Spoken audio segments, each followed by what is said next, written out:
2020 regular board meeting is continued to be virtual. I would like to have everyone please look at your screens. You should have a device there with the image of the flag and displayed. So will you please join me in the Pledge of Allegiance? Has joined the meeting.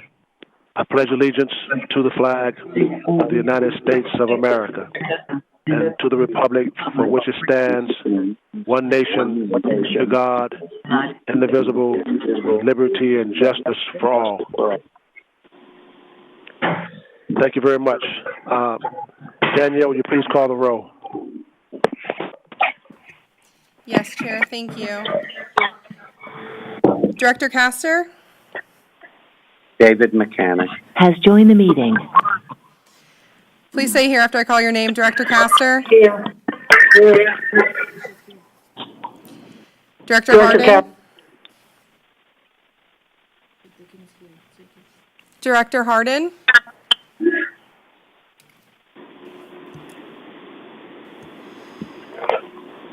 Director Kemp. Director Knight. Present. Director McLean.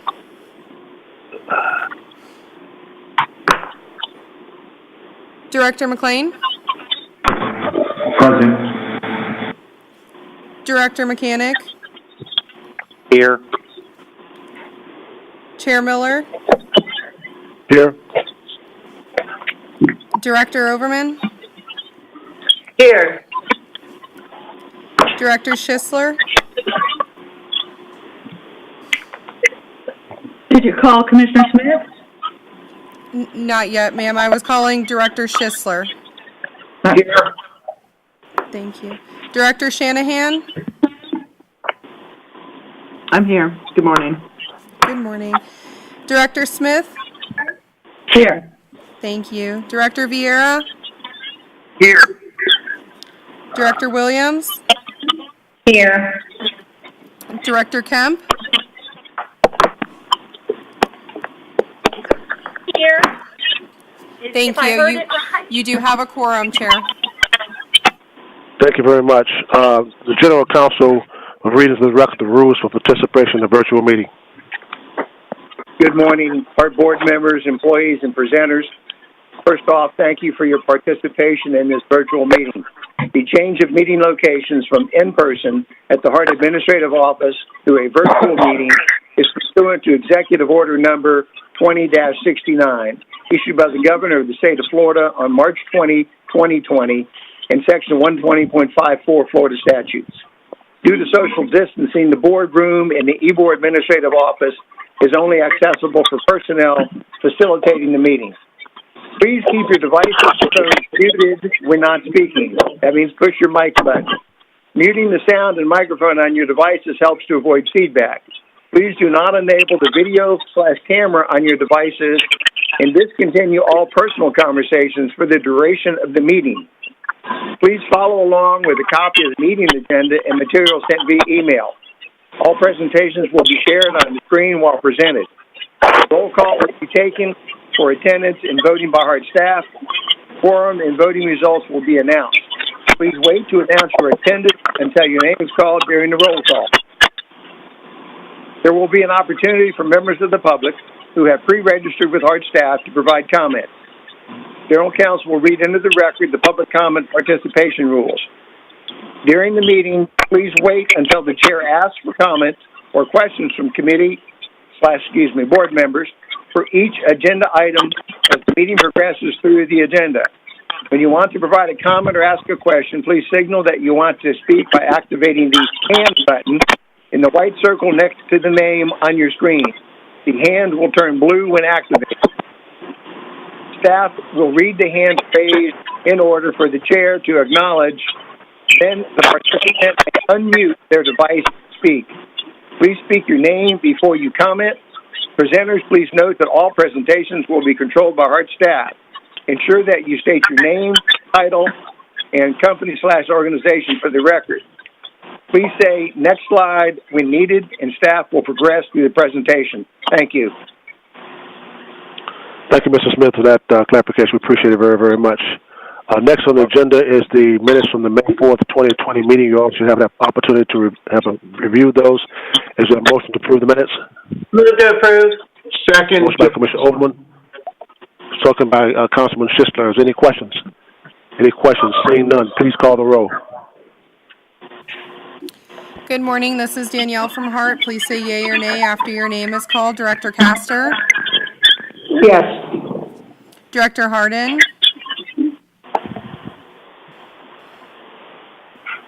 Director Harden.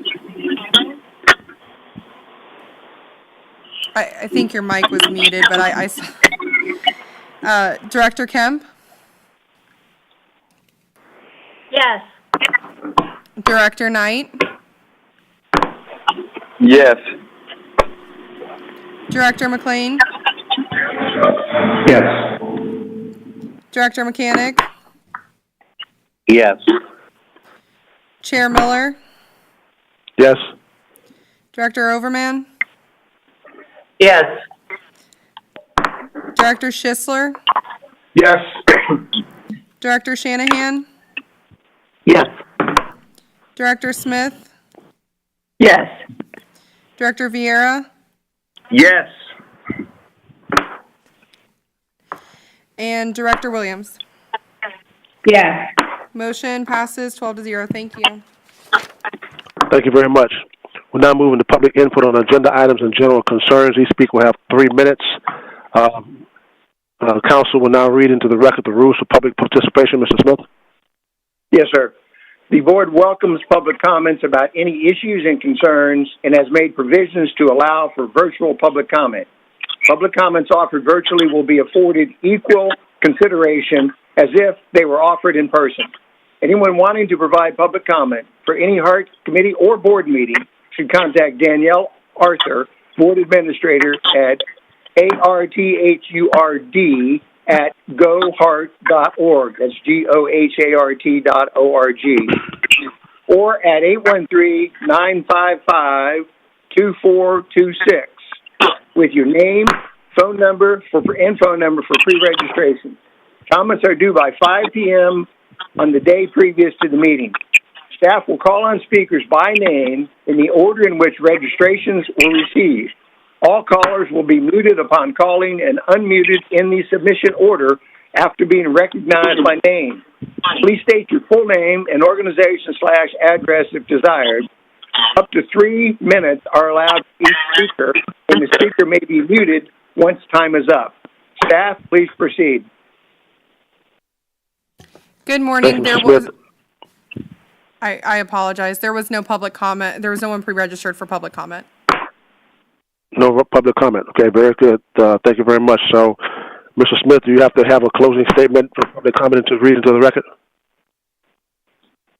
Well, I can, certainly, and that is,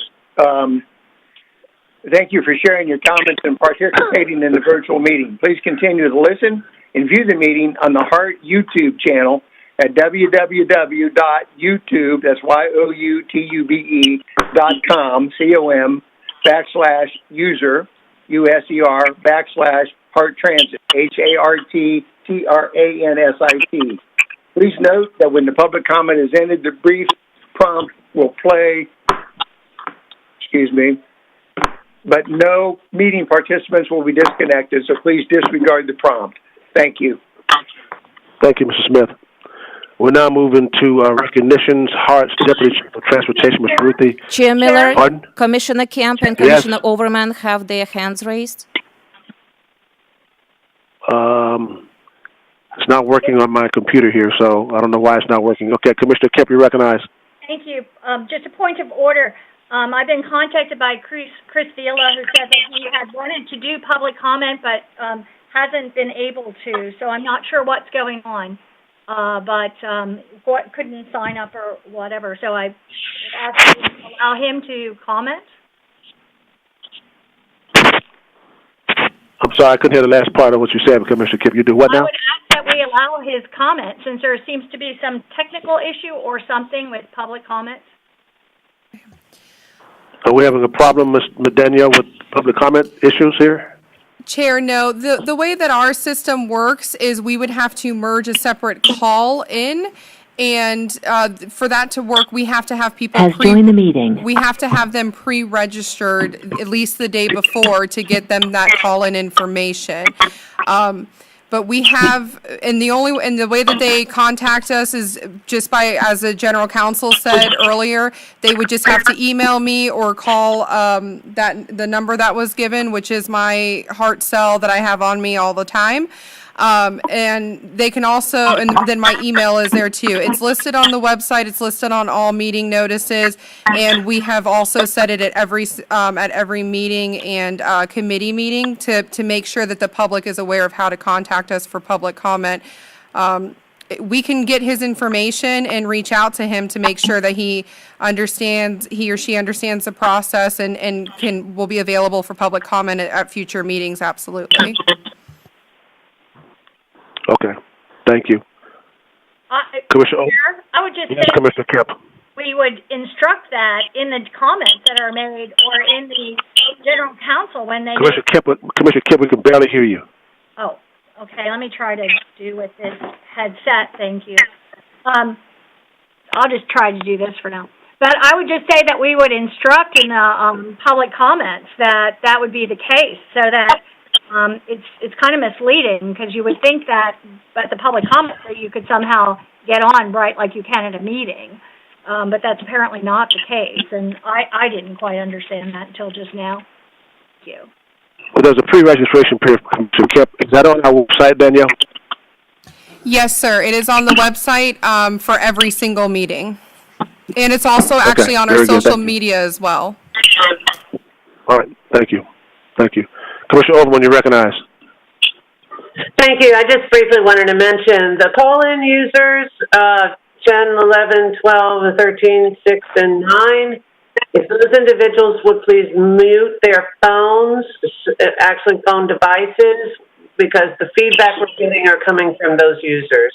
Now, I understand when they're speaking, obviously, they need to be there, but I see that they are continually causing some interference. I just wanted to bring that to their... Thank you. Okay, and it looks like the hand use indicator that lets me know who wants to speak is not working, because I didn't see Commissioner Kemp and Commissioner Smith's hands up. So someone who's able to do that, seeing that Danielle, please let me know when someone's hand goes up, because it's not working on I see the names here, everyone that's on the call, either by phone or virtually, but I don't see the hands when they go up. Okay? Absolutely. All right. Pardon? Yes, sir, will do. All right, thank you.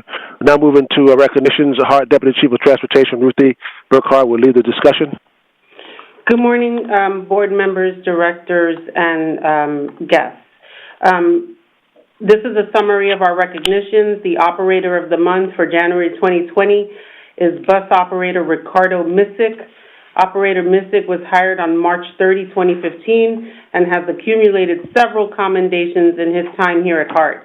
He says that in his job, he is privileged to be able to help those who need help to live their best lives. He enjoys charity work and spending time with his family. Operator of the month, February 2020, bus operator Guadionex Valero Ramos. Operator Ramos is a 3-time winner of the HART Rodeo and recently had the distinction of taking the top position over all 5 agencies that participated in the Battle of the Bay Rodeo. He has been with HART since October 2012 and received Operator of the Month in May of 2017. He enjoys spending as much time with his wife and 2 children when he isn't working. Operator of the Month, March 2020, van operator Andre Green. Operator Green enjoys the people he meets every day. He enjoys interacting with them and knowing that they appreciate his service. He is hired on November 9, 2015, and he has earned the Safety Awards and the honor of the Operator of the Month. He enjoys traveling and football. Transit Employee of the Quarter, first quarter of 2020, is Transit Supervisor Otash Barrett. Supervisor Barrett was hired on October 2008 and has proven to be a huge asset to HART with his diligence in handling difficult situations. He has 5 children who he enjoys taking biking and fishing when he isn't patrolling the streets of Hillsborough County for HART. Non-bargaining Employee of the Quarter, first quarter 2020, is our travel trainer, Luis Rodriguez. Mr. Luis Rodriguez has been selected as HART's non-bargaining employee of the quarter for January through March of 2020. Luis began his employment with HART on June 27, 2016 as a marketing distribution representative and was later promoted to HART travel trainer. Mr. Rodriguez has had an amazing impact on our travel training trainees and their families. Luis was nominated for the non-bargaining employee of the quarter for numerous accolades he's received. In the month of February, Luis received the following commendation, and I quote, "I write to you with my heart in my hands. How can I ever thank you enough? I can't believe it still. My angel riding on the city bus to his destination all on his own. I thought this day would never come. I am so grateful to this HART program and also for the fact that they have such a qualified person training these very special people. You know how skeptical I was, not to mention terrified. You put me at ease. Angel is jumping for joy at his newfound freedom. He has spoken more in the last day than he has in the last year. Thank you, a million times thank you. Signed, Mrs. Bruno." We congratulate Mr. Rodriguez for his outstanding performance and professionalism and dedication to the HART community. And now I pass the baton over to Scott Drainville. Good morning, board members. Scott Drainville, Deputy Chief of Maintenance and Facilities for HART. At this time, I'd like to recognize the following maintenance employees. For Maintenance Employee of the Month for January of 2020, Otis Smith. Otis is a Maintenance Facilities B technician and has been with HART since January of 2000. Otis's knowledge and experience was critical in the setup for the HART Rodeo training course, including the layout and painting of the practice course for the HART operators. Otis also assisted with the surplus of equipment transferring over to our 50th Street location. He consistently goes above and beyond his duties and is well known for his calm and positive personality. Thank you, Otis. For Maintenance Employee of the Month for February 2020, Adrian Whidden. Adrian is an inventory assistant and has been with HART since July of 1984. When Adrian started his journey with HART, he was a service attendant where he was responsible for servicing and cleaning the HART fleet each night. Throughout the years, his hard work and dedication gave him the opportunity for promotion to the inventory department. Currently, he works with hundreds of vendors to ensure the inventory is continuously stocked with supplies for HART's fleet, facilities, and administrative divisions. Thank you, Adrian. And for Maintenance Employee of the Month for March of 2020, Tasha Richardson. Tasha is a general facilities attendant and has been with HART since March of 2016. During these uncertain and trying times, Tasha has continued to work extra hours and assist with the disinfecting and sanitization of HART's facilities. She continually takes the initiative to improve the sanitizing process at the transit centers. Tasha takes pride in her frontline role, assisting and protecting the public to reduce potential exposure to the current pandemic. Thank you, Tasha. And again, we congratulate these HART employees for their outstanding performance, professionalism, and dedication to HART and the community. Thank you, ladies and gentlemen, for all their service to you. Let's give them a round of applause for all the work that they've done for this HART agency. Thank you very much.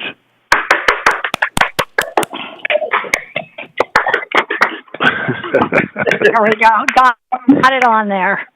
Some of it's delayed, but they got the message. We're now moving to our executive search discussion. I guess that's going to be led by me. Let me say this. We have had some difficult times at HART for the last 6 or 7 months. And we've been led by an interim CEO that's not only doing the job as an interim CEO, but doing the job as a legal beagle for this agency. And I sit back and watched and talk with Miss Kellenhouse Stewart almost every day as she's taken this agency through all of the turmoil and things we've done. And I say turmoil, I'm talking about she's demonstrated leadership ability through the internal turmoils that we have, been proactive in union negotiations, led us through these uncertain times of COVID-19 pandemic, and in the last 2 days, through civil unrest in this city and this county, protecting our passengers on those buses, protecting our drivers, and protecting our equipment through the civil unrest that could have very well damaged or hurt some of the people on our buses. I know people want to talk about a national search or a search for a CEO, but my thought process is, why do we have to do a national search when we have the person that has led us through for the last 6 or 7 months and done an excellent job sitting right here among us? She provided leadership to this organization through an investigation, outside law firm. She responded to those recommendations by Carlton Fields. She coordinated the HART Fiscal 2020 program for projects and independent oversight committee. She completed the contract negotiations with local ATU, and we approved that in March. Local ATU, no contract negotiations were worked out, and we approved that in March. She provided information to the external auditors for the fiscal year 2019 independent audit, and no findings or no recommendations for the full cooperation of the agency was put forth. She expedited the completion of installation of Operation Protective Barrier Shields after the incidents that we had earlier for the bus fleet that protected our drivers. She represented the agency as a sponsor of numerous community activities, events hosted by the community partners. They host the kickoff of the Tampa Ontario Bus Rapid Transit Study public hearing in Seminole Heights. In Seminole Heights. She worked very, very hard to have the surveillance cameras installed at the Marion Street Center, renovated the upgrades to the Northwest Transit Center break room, the phase 1 of the streetcar ties and track placements, and worked to the concrete placement of the MTC, provided oversight and leadership and implementation of the agency's strategic plan, success plan 2020, building a cultural excellence, which stayed attuned to the agency's vision and future of the streetcar, managed the collaboration with the staff for the agency's application for funding in the grants, including 20 electric buses and a heavy maintenance equipment building, and the Flamingo project testing underway. And I just could go on and on and on about what Ms. Carolyn House Stewart has done for this agency over the last couple of months. My question to you is, do we need to go out and find someone to come and run this agency from the outside? And I say no. We have the person that we need sitting right with us to run this agency as a permanent CEO. I think it's time for us to take the interim off of her name and make her the permanent CEO of this agency. I mean, we have been in a pandemic situation since March, and not one driver and not one employee has been laid off, and most of them are working full-time continuously. We've had to make some drastic changes during this time, and her and her staff and her leadership have worked to make this thing happen. When we had internal turmoil after we had to let our previous CEO go, she came in doing two jobs, working as an interim CEO and then doing the legal aspect of the internal operations. And we never asked her to sign a contract. We just told her to go out there and do it, and she did. And then the last couple of nights, when things could have gotten very, very ugly for our drivers, gotten very, very ugly for our passengers, got very, very ugly for the equipment that we have, which is $1 million equipment, she worked with staff to make sure that those buses took a different route and make sure that they were back in the stations. And then last night, when Mayor Castor issued a curfew for the city of Tampa at 7:30, we had no problems getting our buses off the roads and back in the yard where they're supposed to be. Ladies and gentlemen, we don't need to be looking for a CEO from the outside. We have the perfect person to do the job right here in HART. So therefore, I'm going to pass the gavel to the vice chair and make a motion that we hire Ms. Carolyn House Stewart permanently as the CEO of HART, and that we ask the General Counsel, Mr. David Smith, to negotiate a 2-year contract with her to be the permanent CEO of HART. That's my motion. Second. We have a motion by Commissioner Miller. We have a second. No. Ms. Smith is the vice chair. Commissioner. Oh, I'm sorry. Director Williams is the vice chair. I know. I'm sorry. Ms. Smith is the vice chair. Lee, thank you. Sir, we have a motion on the floor, and it's been second. Do we have any questions? Who was it second, by the way? Joe Schussler. Okay, thank you. Okay, any questions at this time? I have a question. Yes, sir. Yes. Thank you. Ms. Stewart, are you interested in the position? Yes, sir. Good enough for me. Director Are there any other Mariella on the Smith floor? has hands up. Commissioner Smith has a hand up. Commissioner Smith, you are recognized. Thank you. Ms. Stewart, we discussed this, you and I, not too long ago, and you had told me you were definitely not interested in this a permanent CEO position. So I just want to confirm that you've changed your mind. Yes, Commissioner Smith, I've changed my mind since we had those discussions, and we also had discussions as recently as last week regarding continuing in an interim position or having another interim, and I expressly stated that I would stay in the interim position for another 90 to 120 days if that was the board's desire to do a nationwide search, and thereafter we would request a contract. But I love doing this job. I love being a public servant. I've added stability to the agency, and if the board would have me stay on as permanent, I would accept that position. Thank you. And if I could continue, Ms. Williams? Yes.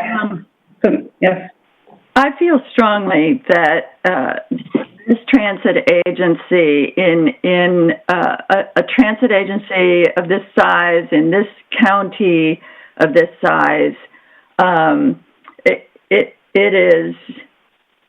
is proper and right for us to go out for a nationwide search to get the very best leadership that we can, and to make sure that we have the very best leadership emerge from the process of a nationwide search.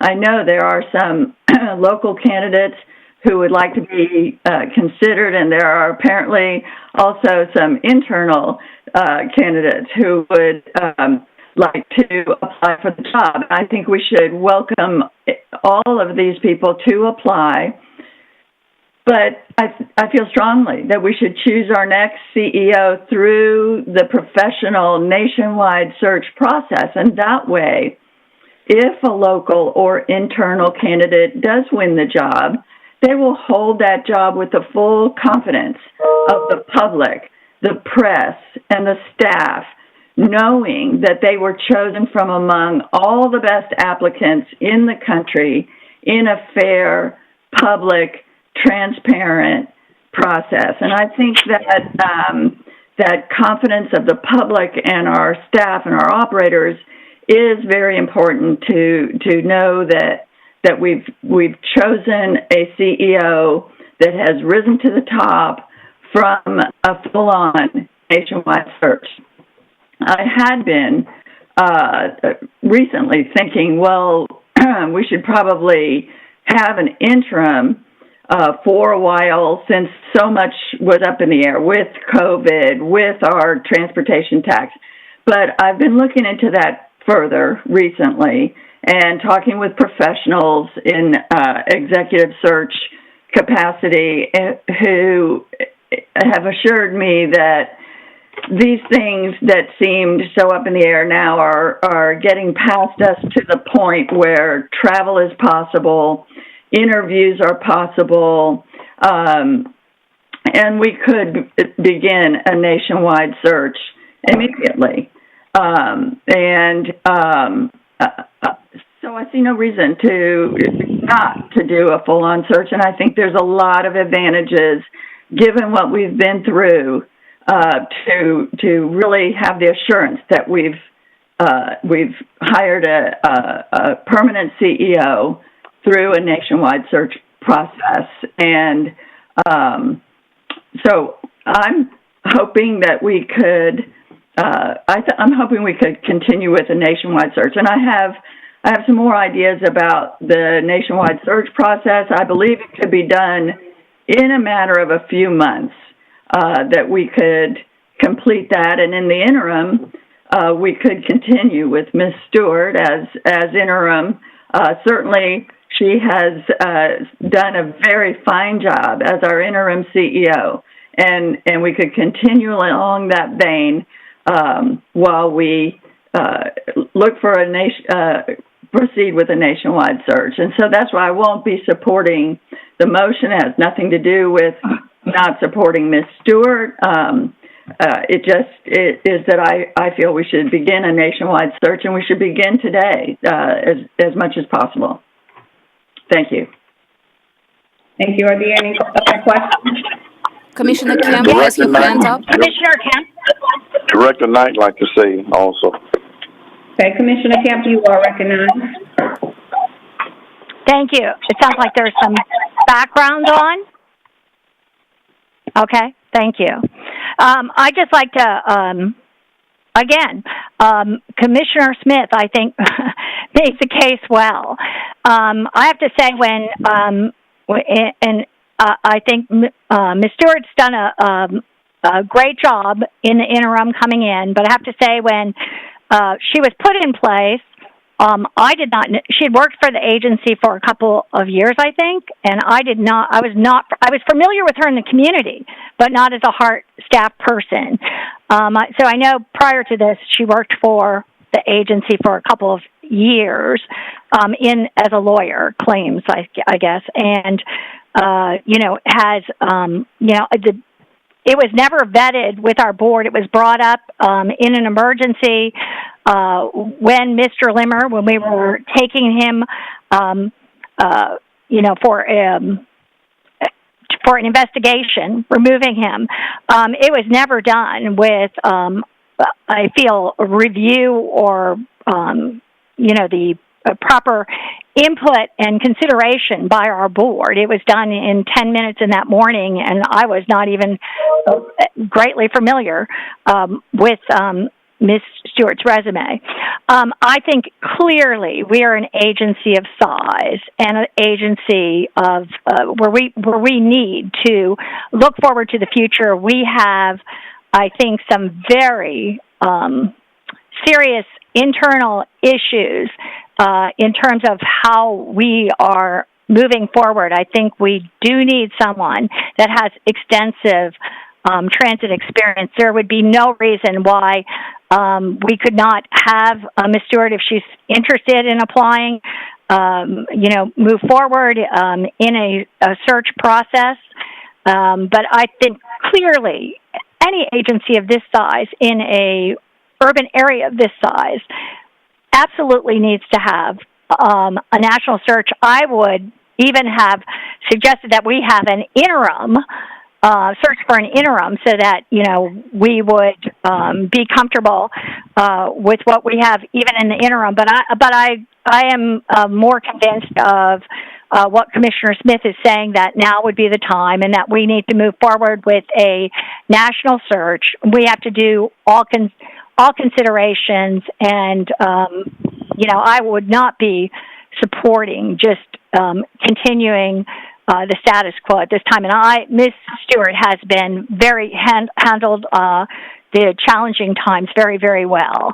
But we have a lot of challenges in the future, and I think we need to look and find and vet the best possibility that we have for HART moving forward. So I would not be supporting the motion on the floor, and I would strongly, after this, as I did last month, I will support a motion or make a motion to move forward with a search. I think we must do that.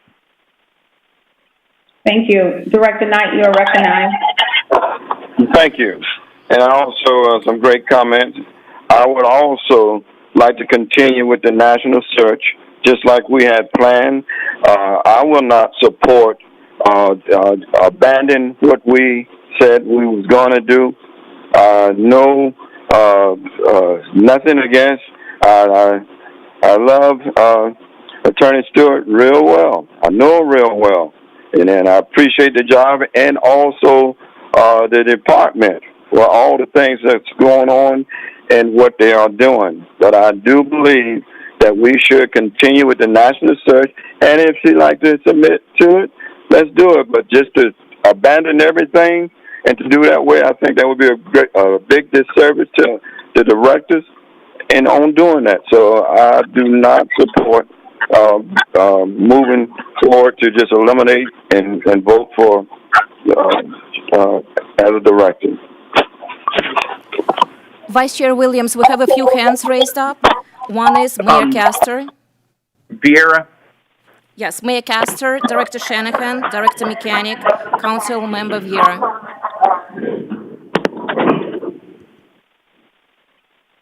All right. Is Melanie still calling, or am I up next? All right. I will go ahead. I think we lost Ms. Williams. Yeah, we might have lost her. Okay, Chair. Yes, I too want... I'm sorry, I'm here. Can you hear me? Yes. Okay. My apologies. Real quick, so you're next. Okay.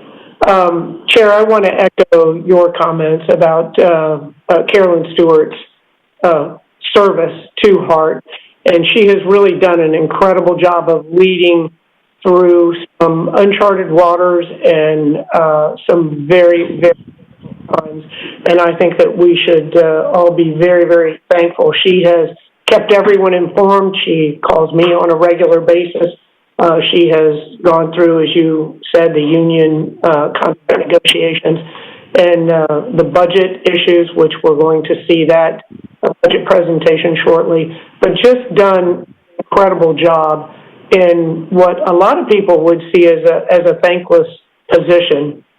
And I also want to personally say thank you for what you did this weekend for working closely to adjust the bus service, which again shows the ability to be very fluid as a leader. But I also think that we should do a national search. The only issue, no individual is perfect. The only issue that I think may be a shortcoming is a lack of transit history, having worked in transit, because from my vantage point, we're going to have to rebuild HART from the ground up.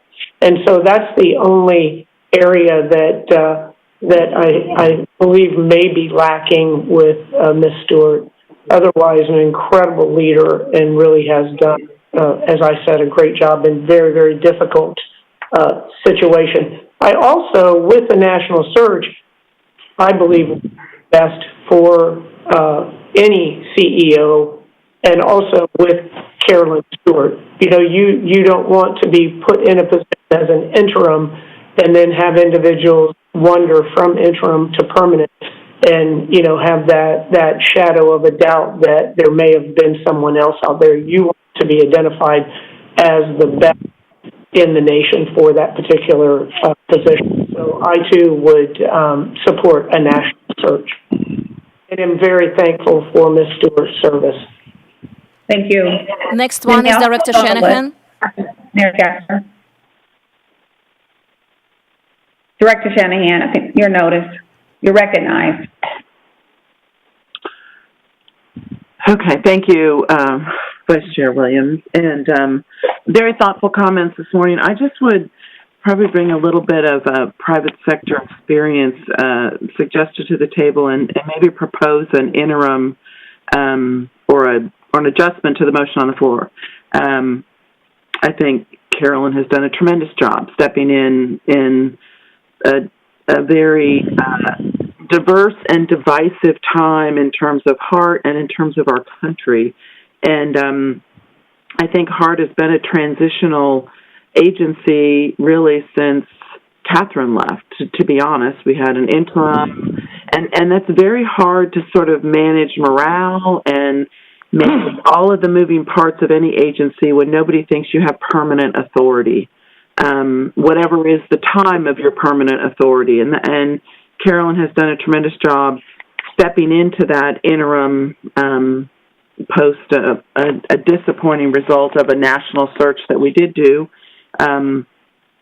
So I would say I do support a national search, but I wonder if we could do a 1-year permanent contract with Carolyn, because I also would not underestimate the challenge that we will have finding qualified candidates to come into this agency at a time when there is a lot of vagaries about continued funding, a lot of unknowns about where we're going to go from either an ongoing tax situation here in the city. We have the Supreme Court that hasn't ruled finally on the issue before. And we have some tremendous challenges as it relates to funding just locally. And so I think it's going to be a process. It's not something that's going to happen in a couple of months to attract, identify, and then really select a very good candidate. That could take 5 to 6 or 7 months. And in the meantime, so I would suggest a potential interim solution that we offer Carolyn a 1-year contract versus a 2-year contract as the CEO and president. If she wants to enter into the national search, then we would welcome that participation. And then we would have the proper time to both vet and launch and conduct a national search. I think the agency needs some stability. I think we need somebody in there with some clarified authority with the position. And I think for many of you, you're underestimating the challenge it will be to attract a national candidate after some of the challenges we went through the last time in a short period of time with an agency in transition on many fronts and in challenging financial situations. So that would be my suggestion for consideration. Thank you. Thank you. Director Mechanic was next. Director Mechanic, you are recognized.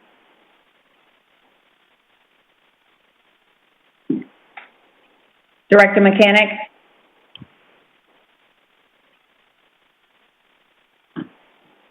Okay, we'll come back to him. Then who else is on the list? Council Member Vieira.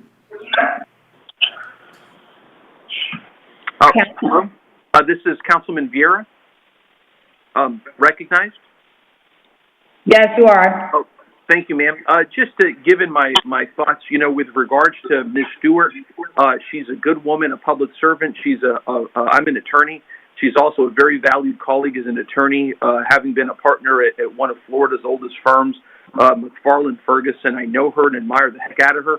I think she's done a great job in public service here at HART, not only with interim CEO position, but also in risk management, a position that I know is very, very difficult and carries with it a lot of challenges. But I still believe no matter who would be nominated today, that we need to have a search. We could unanimously come back in 6 months, a year, whenever it is, and vote for Ms. Stewart. But I still think that a process needs to happen. We need to have a search. I think that's the reasonable position to take. It would be premature at this time. We need to have a process. Frankly, I would hate at this point to vote against Ms. Stewart at this point before we have a national search. I think David Mechanic has left the meeting. I think that that's not something that the board would support. She's been an interim CEO and has done a fine job. I wouldn't support taking her off as the interim CEO, but we need to have a process for this. And this process may take some time, but we still, and we could be back here in a year with this process, but we still need to have the process, in my opinion. That's the reasonable thing to do, and that's the responsible thing to do, in my opinion. Thank you. Thank you. Are there any others for comments or questions? Yes, Director Mechanic still and Director McLean. Director Mechanic, you're recognized.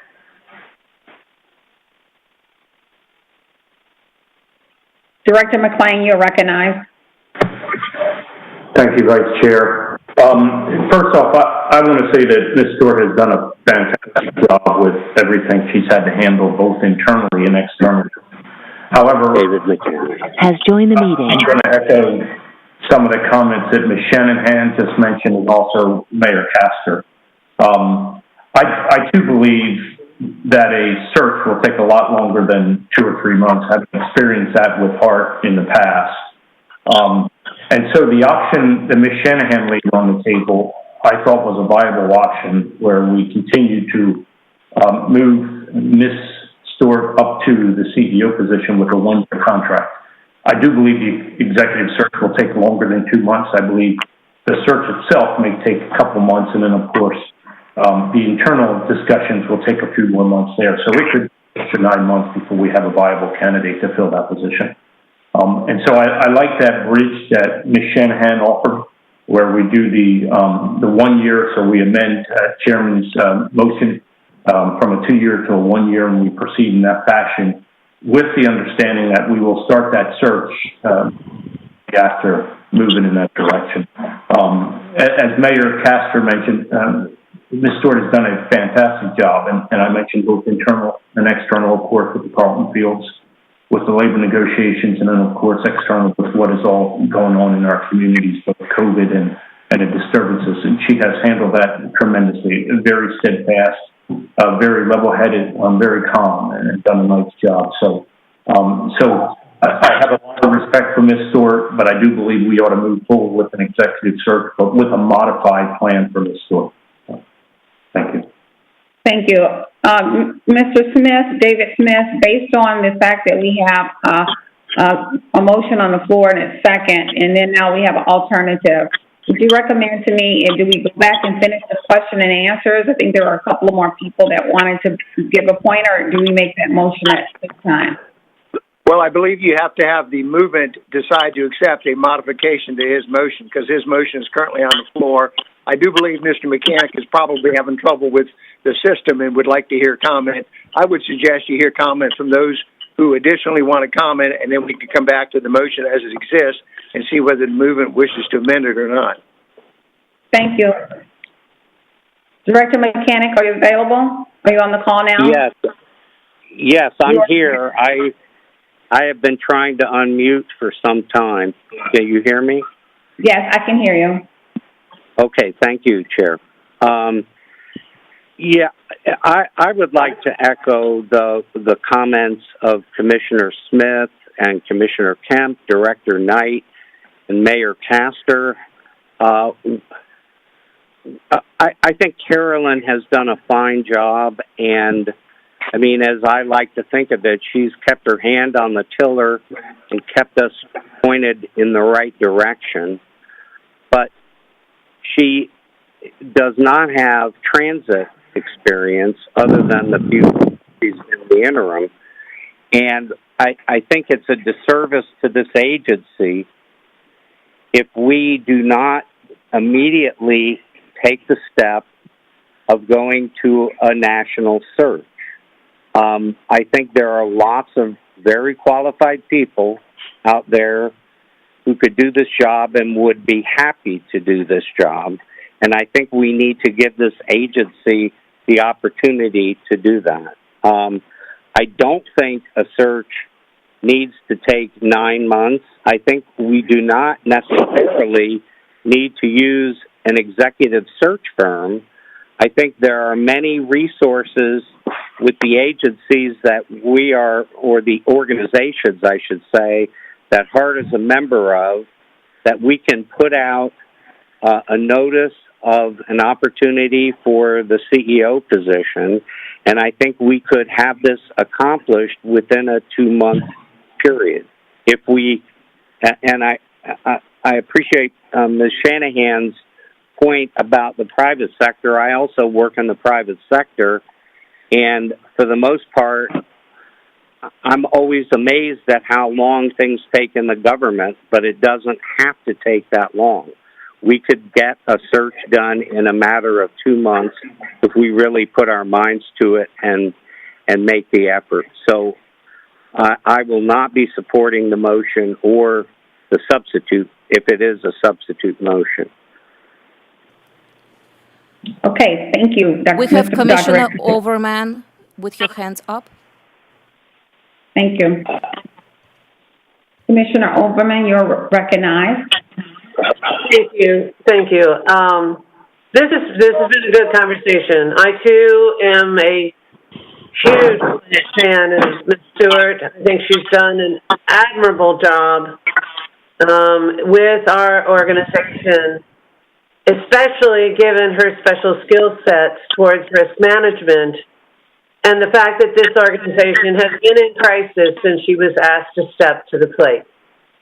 That is a wonderful skill set, and she has served not only the organization, she served our community, and she served her employees as well as those that are interested in making sure that we provide a service to our citizens.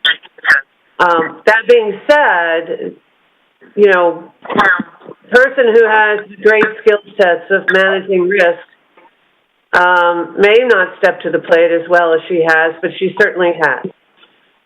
The situation we have moving forward, however, does require an innovator that also has those skill sets to move this organization forward. during a very, very difficult time. We don't have an answer on the surtax. We don't have an answer on the advocacy it's going to take to move forward. And it's critically important for the economic success of this community that we have a transit system that actually can serve its citizens effectively. So while I appreciate the ability to offer Ms. Stewart a longer-term contract, and we may need to check with her to see if she'd be willing to take a one-year contract. But I do believe it's going to take long. I do respect Ms. Shanahan's comments regarding the time that might take to find the candidate that has, all of this, and to allow Ms. Stewart to step to the plate and compete with those that we need to drive this organization forward. I am a little concerned because of the situation we're in with, the pandemic as well as the economic circumstance. But I do think it's important that we move forward with making sure that not only the HART family knows that we have the best candidate moving forward, but we as an organization can step forward confidently with that. I think it's critical that we have that. And while I believe she'll do very, very well, I do believe going for a search, whether that be quickly or in a year, when we're getting within a year of the next 2020 election cycle for possibly addressing a referendum to advocate to our citizens again for support and investment in transit is critically important. And I'll close there. Thank you. Danielle, are there any feedback? Barbara Knight, Director Knight, like to make a couple. Director Knight, you're recognized. Yes, again, I appreciate all the thought from other directors, but I also think that we can continue with the search. I don't feel that it should be a year. I think that we need to get it going. We said that a few months ago. We haven't, and we could still be in the same predicament a few months down the line. 1 year, to be locked into 1 year, that seems, from the taxpayer perspective, it seems too long. I feel that there's some candidates out there with experience that we could move in a more positive direction without locking in. I say, yeah, extend the contract, but I don't feel that it should be a year. Ms. Williams, I'd like to speak. Thank you. Chair Miller, you're recognized. If you all recall, we did a national search back in 2018 and 19. Thought we had the best qualified person with experience, transit experience, and brought them in here. And you all know what happened when we did that national search. And Ms. House Stewart had to come in and clean up the mess that was made from that national search person that we brought on board from a national search. You all have sit here and said that she's done a great job as a CEO, interim CEO, getting us through some very, very difficult times, turbulent times. You said that you're familiar with the work that she does. Talked about she doesn't have the transit experience. We thought when we did the national search last time, we had a person with transit experience. And in less than a year's time, that person is gone. And again, Ms. House had to come in without the transit experience to keep this agency running. And you want an innovator. I can't think of a better person we have sitting there than an innovator that can lead this organization, what they've done in the last 6 or 7 months. But I've been a public elected official, a servant for a long time, and I can count the votes that you're about to put forth. I don't understand it, knowing what we've been through before. Bringing someone in from the outside to run this agency in turbulent times scares me to death. We did it before, and you see what happened. But I want to hear Ms. Shanahan's, and whatever she's going to make, a substitute motion or an amendment to my motion again, because I wasn't quite clear of what she was putting forth on the table. So, Ms. Shanahan, could you please repeat what you said, and then if you're going to make it a substitute motion or an amendment to my motion? Well, I would make an amendment to your motion to say that the HART will conduct a national search, and we would extend a 1-year contract to for Carolyn Stewart to be the, I don't know, is it the CEO title with the 1-year contract? Williams have to ask for a second. Thank you. Is there a second? Second. Gil Schussler. Question? Okay, Ask a question? Yeah. Ms. Shanahan, when you say a 1-year contract for Ms. House Stewart, and you said as the CEO, are you saying as the interim CEO? No, I would give her a 1-year contract with the title. She's earned that, you know, and then she can participate in the search process, however that gets delineated out by the board and the committees and whether we use a search firm or we follow Mr. Mechanic's, whatever's the process that gets outlined. But she would be the CEO, and she would have a 1-year contract. Thank you. Are there any questions or comments? I have a hand raised by Commissioner Smith, by Director Harden. Okay, Commissioner Smith, you recognize. Thank you. And I appreciate all the discussion. Very good discussion, board members. I have looked into this national search. We've just been through a national search for our own county administrator, although the process was aborted at the end. And I've looked into this with professionals in the field, and I think we can do a professional nationwide search well within a year, not 2 months, but I think the recruitment and advertising would be about 6 to 8 weeks, a couple of weeks for the professional recruiter to interview candidates and call the applicants down to a couple of finalists for us. So,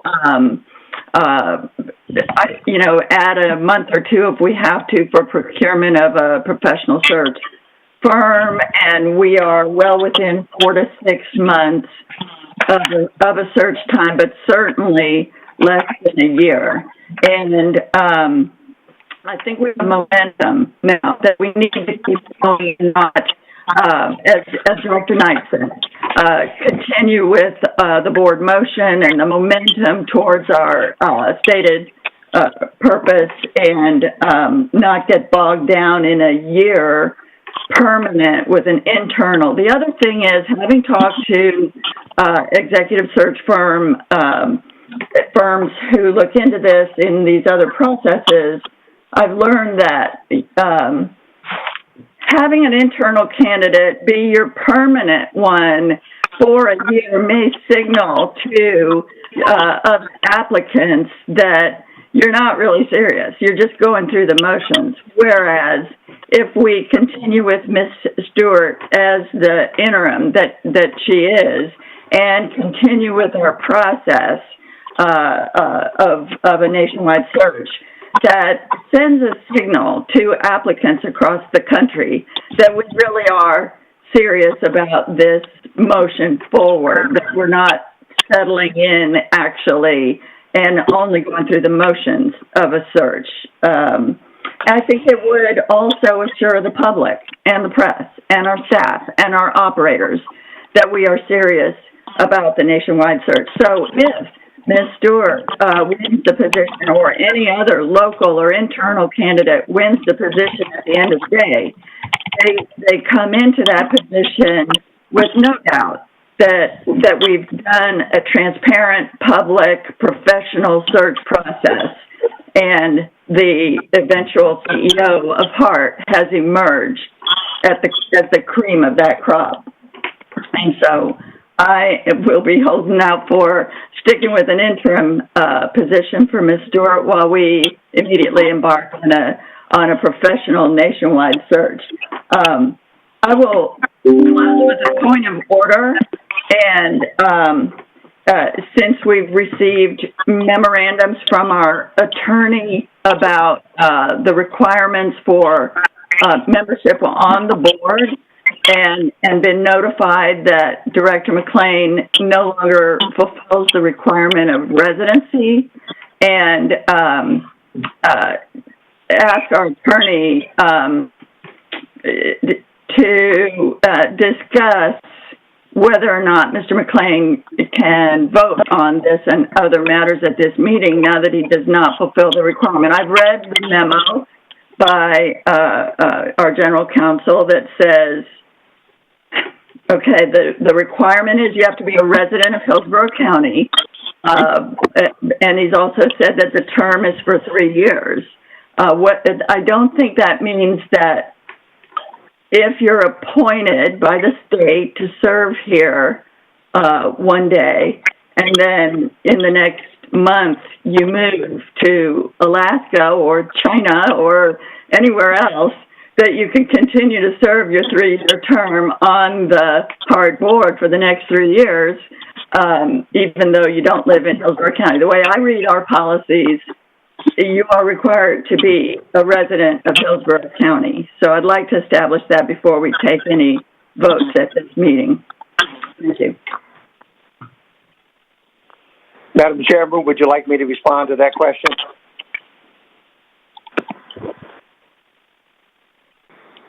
Taking that as an affirmative. This is David Smith, General Counsel. Essentially, my view is that the text of the statute, as well as the charter and the policies of HART, make it clear that a person is to serve in their capacity until the quote-unquote vacancy or additional member is appointed. As such, I believe that entitles that member with full voting and participation rights until a new nominee is made. This is not only consistent with the text of the provisions I read, granted it is something the board may want to address and make more clear in the future, but it is also consistent with our prior history. We did this, I believe, in 2015. Mr. Fernandez, his membership or appointment lapsed, and it wasn't replaced until 2018 or 19, I believe. So, yes, I believe Mr. McLean has the right to vote on this motion if he chooses to do so. Thank you, Mr. Smith. I'm going to go back to Director Harden. He wants to make a comment regarding the motion on the floor. Can you hear me? Yes. Thank you. I want to Harden, so if we could ask others to mute at this time. You're echoing a little bit, so we'll ask everyone else to place their line on mute. Is that better? Thank you. Hello? Mr. Harden, you're recognized. Can you hear me? Yes, we can hear you. Okay, great. First, I'd like to echo what I think is unanimous sentiment of gratitude for the efforts that Ms. South Stewart put and admiration for the good job that she's done. So I think that pretty much what I had to say has been said. Mariella perhaps put it the best, that I'm concerned, that we do need to proceed with a national search. And I think the terminology national search doesn't mean that we're not, going to look at regional or local candidates. It's a search that has a national scope. And the 1-year time frame, I think, is a bit long. And I would be concerned about giving the giving the permanent CEO position title out and the message that would send to the market as we look for folks that may have a higher level of transit experience. And again, I've appreciated all my interactions with Ms. Halster to date and the efficient job that she's done pulling the agency together and overseeing during this interim period. That's all I have to say. Thank you. Yes, thank you, Director Martin. Danielle, are there any other comments? I'd like to, Ms. Williams, I have a question again. Chair Miller, you are recognized. Again, Ms. Shanahan, your amendment to the motion is to have Ms. House Stewart serve as the CEO for 1 year with a contract. Am I correct? That is the motion, sir. Ms. House Stewart, are you willing to accept that if this passes? Yes, sir, I am, and I think the understanding is that the board would then commence their nationwide search for CEO. Okay. Ms. Williams, the process is you take a motion on the amendment, and then after that, if the amendment passes, you take a motion on the amended motion. You take a vote on the amended motion. All right, thank you. Okay, I'd like to take a pass on the motion amendment. And the amendment. Oh. The amendment. Question. One moment, please. National search extending 1 year to Ms. Carolyn House Stewart as a CEO. That's on the table at this time. Tonight, you recognize. Yes, we all just express our concerns and our opinions about moving nationally for a search. Then make a motion to a 1 year CEO. Why not interim that she's in? I don't understand that because it don't seem fair. If you're going out there, if she's the best candidate, which we all appreciate the job she's done, but the longer is because we're taking too long to do what we said we wanted to do several months ago. Let's be fair about this, and I just don't feel that. Why say you're going out for a search and you're going to make a 1 year CEO contract? I don't understand that. But I will vote against. I'm for extension on interim CEO, extension on that, not CEO. So, Director Smith, we have motion on the table. I do not hear an alternate here. I hear comments, but from my understanding, a new motion is required. Is that the case? I'm sorry, you cut out a little bit, but I believe you were asking me what the motion is. You're voting, as Mr. Miller said, on the motion to amend what he had previously submitted. So you're voting on whether you're going to have a 1 year position with contract as a CEO with Carolyn House Stewart and move to the national search simultaneously or in short conjunction thereafter. That's the vote now, and if that amendment or supplement is approved, then you go and vote on the motion as supplemented. Okay, thank you. We have three more comments. Comments from Council Member Vieira. Thank you, if I may. A couple of things, if I may. Number one, with regards to the search, I mean, I'd like to have formal guidance on how long a search would take. Number one, I think Commissioner Smith brings up some good points on the message that the pending motion would send. Again, I want to be clear. My position is clear. High regards for Ms. Stewart and her work. If she wishes to apply, encourage her firmly to do that, but have the full entire process. I think a motion like this, again, however it's phrased, is premature. We should have the full process going forward. There was a mention on having a new interim during the search. I would not support that. I think we need to have the full process go forward, as has been contemplated, I think, by a majority of the board members. Thank you very much. Commissioner Kemp has your hand up. Commissioner Kemp, you're recognized. Thank you. I apologize because my internet connection was going in and out, so I didn't hear all of the conversation, only parts of it. But I would not be supporting the motion as well. I don't think we should be making a permanent appointment at this time, and I would support continuing for a time. And I feel like Councilman Vieira also again, this is kind of because of the posture that this took at the beginning. I think the first thing we need to do is I guess, vote down this motion for those of us who feel this way, not to do this permanent one-year appointment. Then I would like to get on to discussing what we need to do in terms of a national search, which we haven't gotten to have that discussion yet because we've been having this discussion.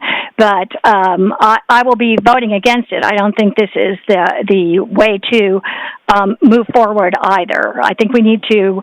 I'm supporting a national search. I think we need to move forward and figure out what that process will be. And again, as everyone has said, we've been very pleased with the work that Ms. Stewart has done. But I think there's a very clear expression by most board members that we want to start talking about a national search. So I'll be voting no on this amendment. Thank you. Danielle, do we Director have Shanahan has your hands up, and Commissioner Overman. I have nothing further to say. I said what I said. I'm sorry I didn't take my hand down. Sorry. Thank you. Commissioner Overman, you're recognized. Thank you. I appreciate all of the conversation, and one of the things that I wanted to bring to actually answer, I believe, Councilman Vieira's question. The national search that we conducted in 1819 took 4 months, and that was in normal circumstances, where, if you want to call anything normal, but that was in, without having a pandemic going into place where everybody's in a very difficult situation. Your phone, please. Thank you. That was in a normal circumstances, difficult times, some question, but also at a time where we saw a surtax pass so the direction of the organization looked promising. It is going to be difficult to do this search in whatever time period it's going to take. But in normal circumstances, it took approximately 4 months. In the great conversations that I've had with our current interim CEO, and like I said, she's done an admirable job. Originally, she had indicated she, was very comfortable with staying on for 90 to 120 days. That would give us an opportunity to do a search, give her an opportunity to compete for the position, and make it very clear the direction of this board. So if Shanahan's motion does actually move forward with a search within the time period that we had, experienced in the past, I would support the motion. But I am concerned, based on Commissioner Smith's comments, about how that's perceived by the candidates that might be interested in applying, and how that might impact our search. And I think it would be important to recognize that may compromise our ability to attract the best candidate and actually create some question, given that Ms. Stewart would compete for that position. As Ms. Stewart has just indicated, she would be willing to stay on for a year. That was different from what I've heard in the past, but I think it is important that we make a clear decision on how to move forward. And with that, I'll stop. Thank you. Are there any other questions or comments? Yes, I have two more. Councilmember Vieira still his hands up, and Councilmember Schisler. I apologize. This is Councilman Vieira. My hand is formally down. Thank you, ma'am. Thank you. Councilmember Schisler? Good morning. Thank you, Chair. I recognize all the comments that everybody's been making.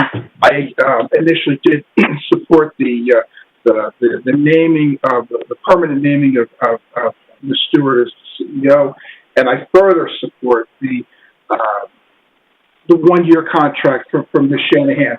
I think that the last time we went through this process was very painful, and we had people that were in it and out of it and dropping out, and at one point in time we were even, and rightly so, we're somewhat, and I'm plagiarizing the schizophrenic nature of the way we did the last search. We didn't help ourselves with some of the ways that we were jumping around. and that was under good times because we had the tax referendum that had already been approved, and it was going to be a relatively, or appeared to be going to be a relatively smooth transition in having sufficient funds. Now we've got a pandemic, we have civil unrest, we have all kinds of problems. I do believe it's going to take quite a period of time to find the candidate, and I do hope that Ms. Stewart does apply in the process, because I think she would do a fine job. But, you know, and I can acquiesce to everybody's concern about doing what's right as far as the public's perception of going for a national search. I can understand that, and I can appreciate that. I guess I tend to come from the private sector. When you see you've got the best candidate, you you move on that candidate and go forward. So I'm going to support the 1 year CEO contract for Ms. Stewart, and we do need to get a search going, but it's going to be a tough search with everything that's going on out there. It's going to be hard right now. So we're going to need the year to vet everybody and hope that we get some other candidates that are going to be more qualified than Ms. Stewart. But that's my position on this, and I'll stop. Thank you. Are there any other comments or questions, Danielle? Director Shanahan has a hand up. Mr. Williams, I just wanted to clarify, my intent is to do the 1 year contract for permanent CEO, but also to simultaneously launch the national search process, however that gets rolled out from the board leadership perspective. Thank you. Thank you. Acknowledged. Okay, no more questions. Let's go ahead and take a vote, please. And the motion is a simultaneous national search for the CEO, and at the same time, we will extend 1 year CEO to Ms. Carolyn House Stewart. You'll take the vote, please. Yes, ma'am. This is Danielle from HART. Please say yes or no after your name is called. Director Castor? No. Director Harden? No. Director Kemp? No. Director Knight? No. Director McLean? Yes. Director Mechanic? Director Mechanic? Chair Miller? Yes. Chair Overman? I'm sorry, did you what's the name? Oh, I apologize. Director Overman? I couldn't hear you. Would you repeat that, Danielle? I'm calling for Director Overman's vote. Yes. Director Schisler? Yes. Director Shanahan? Yes. Director Smith? No. Director Vieira? No. Director Williams? Yes. Director Mechanic?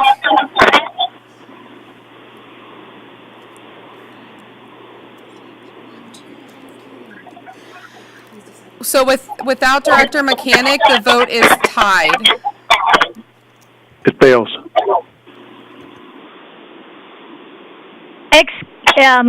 Point of order? Is Director Mechanic on the line? Director Mechanic, please, if you're on mute or not. Okay, Danielle, the vote will settle as passed, and we need advice from David Smith at this point. Point of order? May we have that count again, because it appears 1, 2, 3.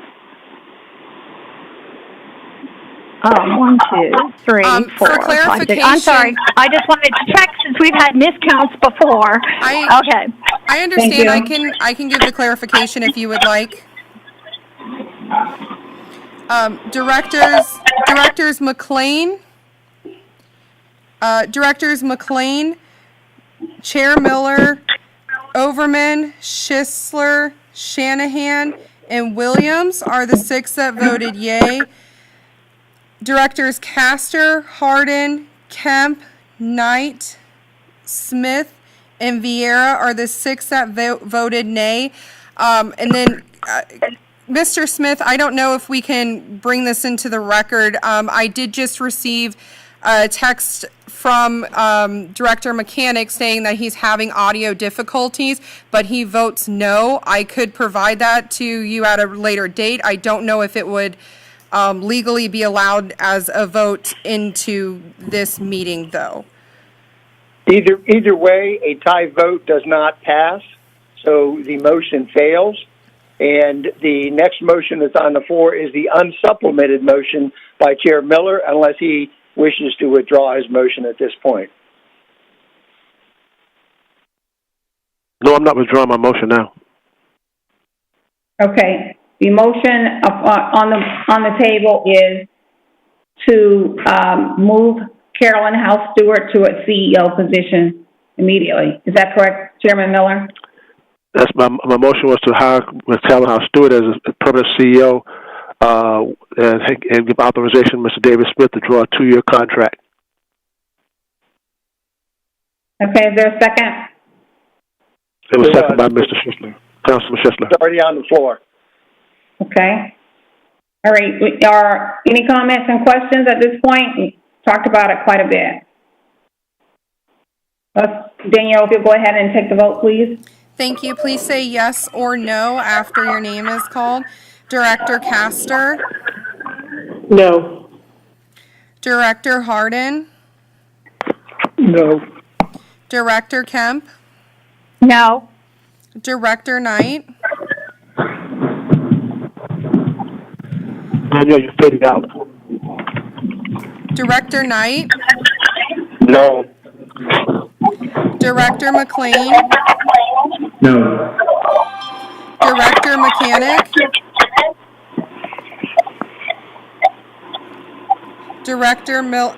Chair Miller? Yes. Director Overman? No. Director Schisler? Yes. Director Shanahan?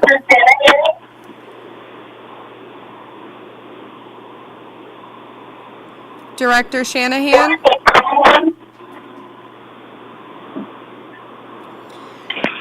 Director Smith? No. Director Vieira? No. Director Williams? No. Director Shanahan? No.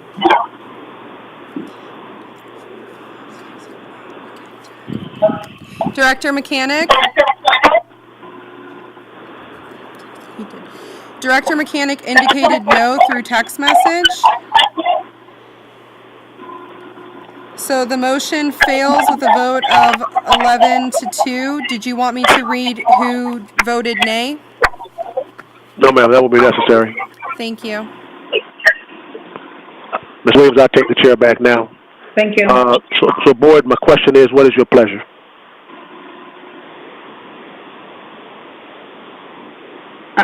This is Commissioner Overman. I don't have a motion to present. You recognize. Thank you, Chair. Obviously, it's important for us to move forward, given that this has been on the table for a bit.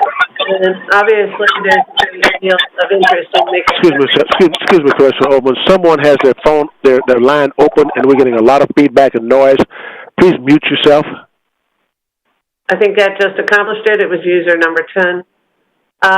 The good news is that there's great respect for our current interim CEO. And what I've heard here is that everyone's interested in making sure that we have a clear direction of how we move forward. So I'm going to make a motion that we move forward with a national search making sure that that includes our interim CEO as an opportunity to apply should she choose to do so. Given in the best time period we can. If it takes 4 months like it took before, then that's the process that we have to go through.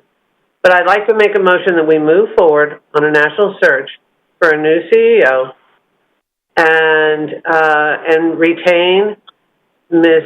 House Stewart as interim position until this search is completed. Vieira seconds.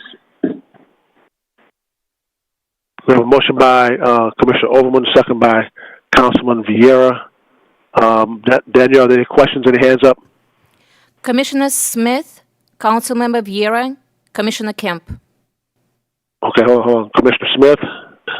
Thank you. Councilmember Vieira. Hold on, Commissioner Smith. Hold on. I'm trying to get Commissioner Smith. Who else, Danielle?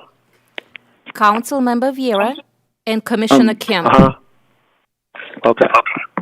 Commissioner Smith, you recognize. Thank you. I'm, of course, supporting the motion. I'm just adding that, I think we're going to need to hire a search firm.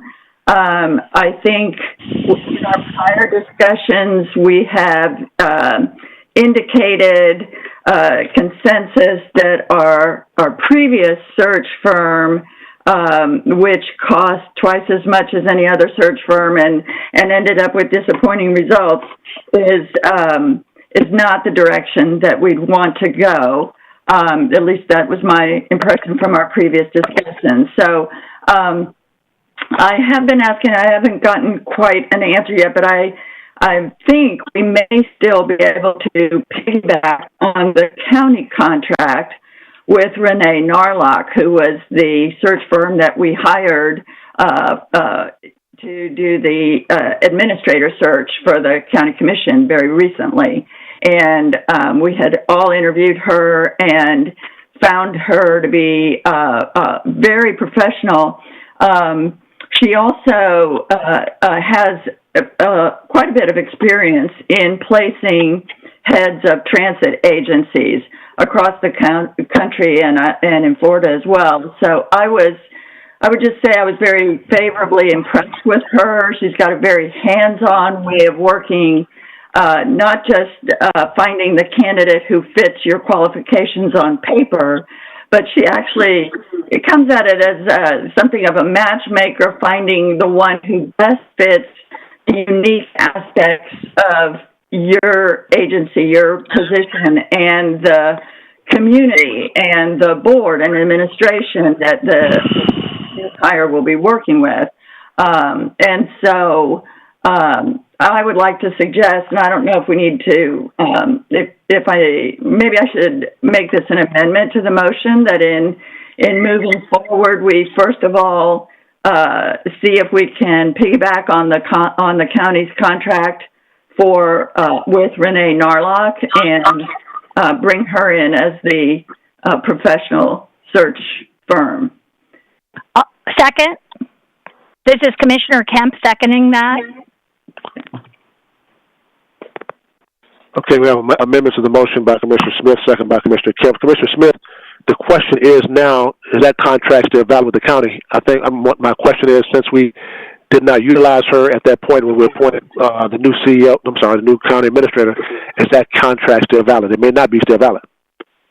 Right. Unfortunately, Mr. Chairman, I do not have the background on that contract. If it's lapsed because it's no longer applicable, the question generally on a piggyback is whether it was procured pursuant to competitive practices. So I would have to probably talk to Christine and get a little more information in order to answer that sufficiently. Right. Because that contract may be now not valid because the mere fact is that we already hired a new CEO. A new county administrator. So therefore, we wouldn't, as far as I can tell, we would not be able to piggyback on a non-functional contract. Well, sometimes you do piggyback on a contract that has been completed elsewhere as long as the procurement was competitive. So I'm not entirely sure. Was the contract awarded? Was the competitive process completed? That's normally what the piggyback requirement is. And I just don't have any facts here. Was the what contract completed? Yes, we had completed the contract with her. Mr. Smith. That was an active contract. It went through procurement process. You did have a contract pursuant to a procurement process, and so she was obtained pursuant to competitive bidding. Based on those limited facts, it would be my opinion that it is probably a sufficient basis for piggybacking if that's what you want to do. But Mr. Smith, my question is, we hired a county administrator last month. Is that contract still valid? It would be usable or available for use as a piggyback. The contract is now gone because it's been performed or is no longer moot. But the question is the process, the procurement process is what determines piggybacking. Okay. We have an amendment by Commissioner Smith, second by Commissioner Kim. Mr. Vieira, you recognize? No, sir. That was probably my error. My apologies. Thank you. Commissioner Kemp, you recognize. Thank you. I'd just like to emphasize on this second that I was both at the TBARTA board when we looked at companies, as well as the county commission, as well as the HART board, when we looked at search companies. And I, in every case, thought Renee Narlock's when I did research on that company, was premier and excellent company. And then my experiences with the county search, despite the fact that we didn't finish it, reinforced those. I voted supporting her company in every one of those cases, but only was successful at the BOCC, where to actually have the chance to work with her. And I would also say that when we got competitive bidding, all of the contracts were within a few $1,000s, and I'm talking 14 to 20,000 from what I saw in all of these processes, where the company that we hired before and what they did at HART and at the county was 60 to 90,000. So it is a cost effective, and I think a really Renee Narlock's an impressive company, so I'd be very supportive of moving forward in that way. Danielle, is there anyone else? Chair Miller, we have Commissioner Overman with your hand up, and we have also HART's Director of Procurement and Contract, John Edmondson, wishing to speak. Okay, hold on. I can barely. You have Commissioner Overman and who else? HART Director of Contracts and Procurement, John Edmondson. Okay. Commissioner Overman, you recognize. Thank you, Chair. And I do appreciate the motion, the amended motion that's been brought forth, and to the rest of the board members that are not involved with the county commission in terms of being on that board. I can appreciate some possible hesitancy in moving forward in one motion to go out to a search and then address the issue associated with the search firm choice. I did not put them together because the key issue is that I think we need to move forward on the search. I would actually like to see that my original motion pass, and then if a subsequent motion moves forward, to recommend either the RFP to do a search or to recommend a candidate that has succeeded in making a contract for an executive position move forward. But I'm not opposed to having the recommended search firm because I was also most impressed with her credentials. But I do believe this is making it difficult to move forward with the decision to move forward on a search. And I'd like to see that issue is separated in this particular motion. So with the idea that we would have a subsequent motion to hire a search firm to do the search with a person that's actually been successful at do so, I'd entertain that. But to muddy this up that might jeopardize our ability to move forward with the search is concerning, and I'll just stop there. I'll withdraw my amendment and make a subsequent motion after we dispose of the current motion. Your points are well taken, Commissioner Overman. I'll I'll withdraw and make a separate motion. Commissioner Smith withdraws her amendment. Mr. Edmondson, you recognize. Thank you, Chair. John Edmondson, Director of Procurement and Contract, for the record. The Procurement Department did some initial sourcing for executive search firms. We did contact Hillsborough County and speak with the Procurement Department over there. It is a piggybackable contract for Renee Narlock, so that is definitely something that we can explore. But again, the ability to piggyback and enter into an agreement with Renee Narlock still depends on their willingness to do that, and we have not spoken directly with that provider. We also contacted more than 6 other executive search firms that had transit-specific experience, and we contacted a grand total of 11 executive search firms, not including the previous search firm, that have experience placing chief executive officers in public agencies. So the Procurement Department is well prepared with a full bank of vendors that we can contact and close on an agreement in relatively quick order. Okay, thank you, Mr. Edmondson. Danielle, is anyone else? Director Smith has her hand raised, and so does Director Overman. Commissioner Smith, you recognize. Sorry, that was an accident. Pulled it down. Commissioner Overman, you recognize. Thank you. I brought my hand down. Thank you. Okay. We have a motion by Commissioner Overman, second by Commissioner Vieira. Seeing no further discussion, please call the roll. Do we need to repeat the motion? Yes. Please say yes or no after I call your name. Director Castor? Yes. Director Harden? Yes. Director Kemp? Yes. Director Knight? Director Knight? Director McLean? Yes. Director Mechanic? Chair Miller? No. Director Overman? Yes. Director Schisler? Yes. Director Shanahan? Yes. Director Smith? Yes. Director Vieira? Yes. Director Williams? Yes. Director Knight?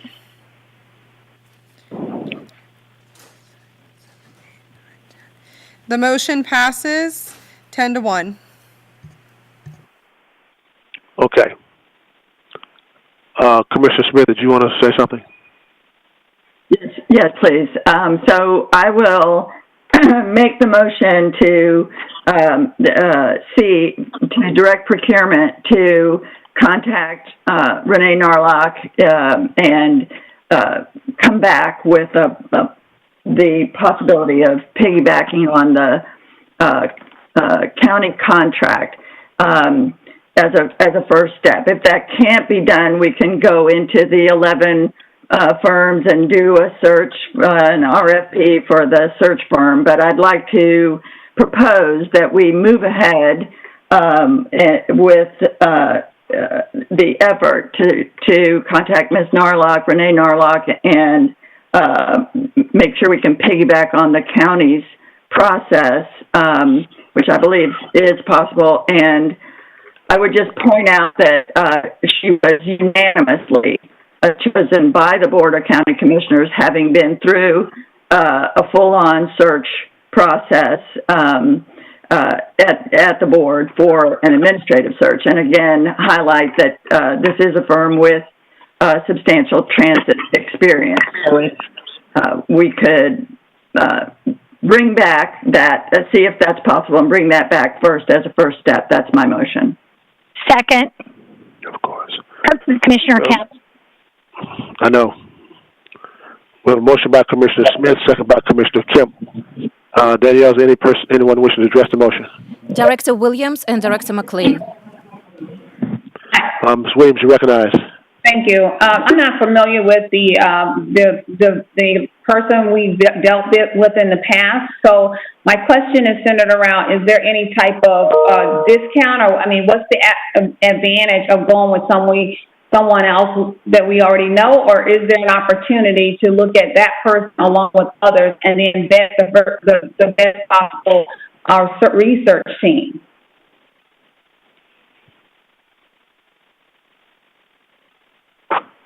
Commissioner Williams, this is John Edmondson, Director of Procurement. We will not receive a discount for having the previous search firm conduct a new search. Mr. Limmer's employment was terminated after the 1-year anniversary of his hire date, and that was the window within which, had he been terminated prior, would have warranted a free search. I use the term free very loosely, would have warranted a no-cost replacement candidate. Mr. Chairman, may I clarify my question, please? Yes, ma'am. Okay. What I'm asking is this research company that was utilized recently, and there was someone hired in the other at the other board meeting? Are we identifying this as our sole research company, or are we going to entertain other research companies and select the best one possible to start the search?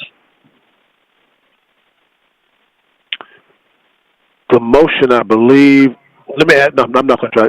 Commissioner Smith, you want to restate your motion? Yes, my motion is to move ahead with the piggyback on the search firm that was approved unanimously by the county commission and had gone through that vetting process already. And the advantage is A, time. It saves us time. And B, several of the board members have interviewed this contractor and are very familiar and had enthusiastically supported her before. And so I think we may be ready to move ahead with a known quantity and save ourselves the time. As Commissioner Kemp pointed out, the financial competitiveness is within these firms is within a couple $1,000s, and the motion would only, bring back a contract. If we don't like it, we can then take the next step of throwing it open for bid, of course. So, but the motion is to bring back, piggyback on the county's contract for this one firm. Ms. Williams, did I answer your question? Ms. Williams?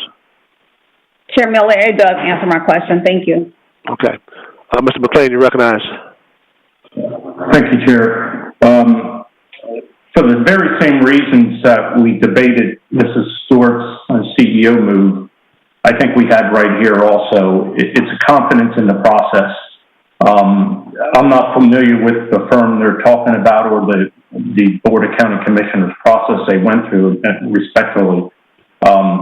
I do believe, and it sounds like our procurement division has already done some homework, and it sounds like they've done good homework. And so to add confidence back into the system as opposed to coming online and hiring directly, I think we ought to go through the process in its entirety. I don't think we ought to vote. If the piggyback in on the BOCC's efforts comes out of our process, that's great. If it doesn't, I still believe we ought to go through the entire process.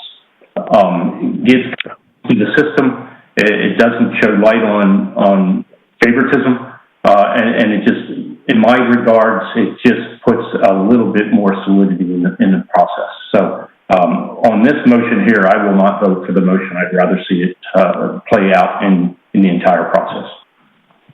Thank you. Okay. Danielle, anyone else? Councilmember Schisler? Councilman Schisler, recognized. Yes, thank you, Chair. I'd like to echo Director McLean's comments. I think that it's very important that if we're going to do it, we're going to do it right. We're going to do it the whole 9 yards. I don't know who these people are, and our staff has already done the beginning legwork to putting together a list of firms for us to vet, and I think that we should go along with their recommendation. Go along with what they've already done. I will not be supporting the motion as it stands now. Thank you. Danielle, anyone else? No, sir. Okay, you have a motion by Commissioner Smith, second by Commissioner Kemp. Please call the roll. Please say yes or no after your name is called. Director Castor? Yes. Director Harden? Yes. Director Kemp? Yes. Director Knight? Director McLean? No. Director Mechanic? Chair Miller? No. Director Overman? Yes. Director Schisler? No. Director Shanahan? Yes. Director Smith? Yes. Director Vieira? Yes. Director Williams? No. Director Knight? Director Mechanic?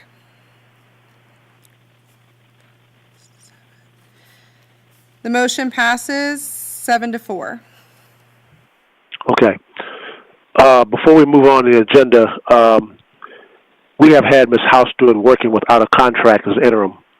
If you remember when we had, can't think of his name now, the last interim CEO, we had a contract for him, I think, for one time it was 6 months. We had to go back and extend it for 6 months.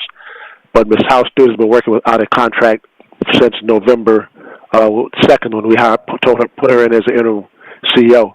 Now we want to go through a search. We have no idea how long the search is going to last. We've noticed anywhere from 4, maybe 6, 7, 8 months. And she's been doing 2 jobs. So I'd like to have a discussion concerning a contract for her, even in the interim position. I don't think it's fair to her not to have a contract and doing this interim work. At this point, we should have done this earlier when we named her the interim CEO. So I think we need to have a discussion concerning her having a contract for whatever period of time we would like to have her contract to exist. I'm opening the floor for that discussion. Anyone? Danielle, anyone? Commissioner Overman and Director McLean. Commissioner Overman, you recognize. Thank you, sir. I agree. It is, while we're going through this transition and given that we do not know how long it will take, I would like to make a motion to offer Ms. Carolyn House Stewart a contract for her service as a chief interim officer for the term until the search is completed. Second, Vieira. Motion by Commissioner Overman, second by Councilman Vieira. Mr. McLean, you recognize. I apologize, Chair. I didn't have a button on. Okay. Danielle, is anyone else? No, sir. Oh, no, Commissioner Smith. Commissioner Smith, raise your hand. Pardon me? Commissioner Smith, raise your hands. Please. I heard something, Danielle. What did you say? Commissioner Smith, raise your hands. Just repeat. At the same time, and I can't understand. Please, I'm asking Danielle a question. Danielle, can you give me the name, please? Director Smith has raised her hand. Okay. Commissioner Smith, you recognize. Just to repeat the motion, please. Commissioner Overman, you repeat the motion? The motion is to develop and offer a contract as an interim CEO to Ms. Carolyn House Stewart for the length of time that it takes to complete and acquire a new CEO. And that's my motion. Is anyone else? Okay. There's a motion by Commissioner Overman, second by Councilman Vieira. Danielle, is anyone else wishing to speak? No, there is no one else. Okay, we have a motion by Commissioner Overman, second by Councilman Vieira. Please call the roll. Please say yes or no after your name is called. Director Castor? Yes. Director Harden? Yes. Director Kemp? I'm sorry, yes. Director Knight is having audio issues, but he did indicate a yes. Director McLean? Yes. I'm sorry, was that a yes? Okay. Director Mechanic? Chair Miller? Yes. Director Overman? Yes. Director Schisler? Yes. Director Shanahan? Yes. Director Smith? Yes.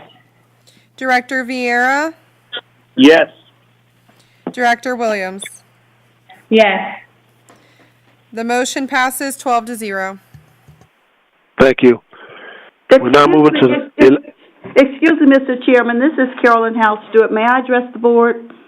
Yes, ma'am. Okay. I thank you, board members, for your comments this morning and for giving me the opportunity to serve in this position for the last 6 months. But in terms of equity, every other interim CEO has had a contract with a definite time frame. And while I realize that we do not know how long it would take, I will call upon General Counsel to let you know whether or not you can have a contract with an indefinite time frame. Usually it's a time frame or until such time as a permanent CEO is appointed, whichever comes first. But I will rely on the General Counsel, but you're asking me to accept a contract with an indefinite time frame in it.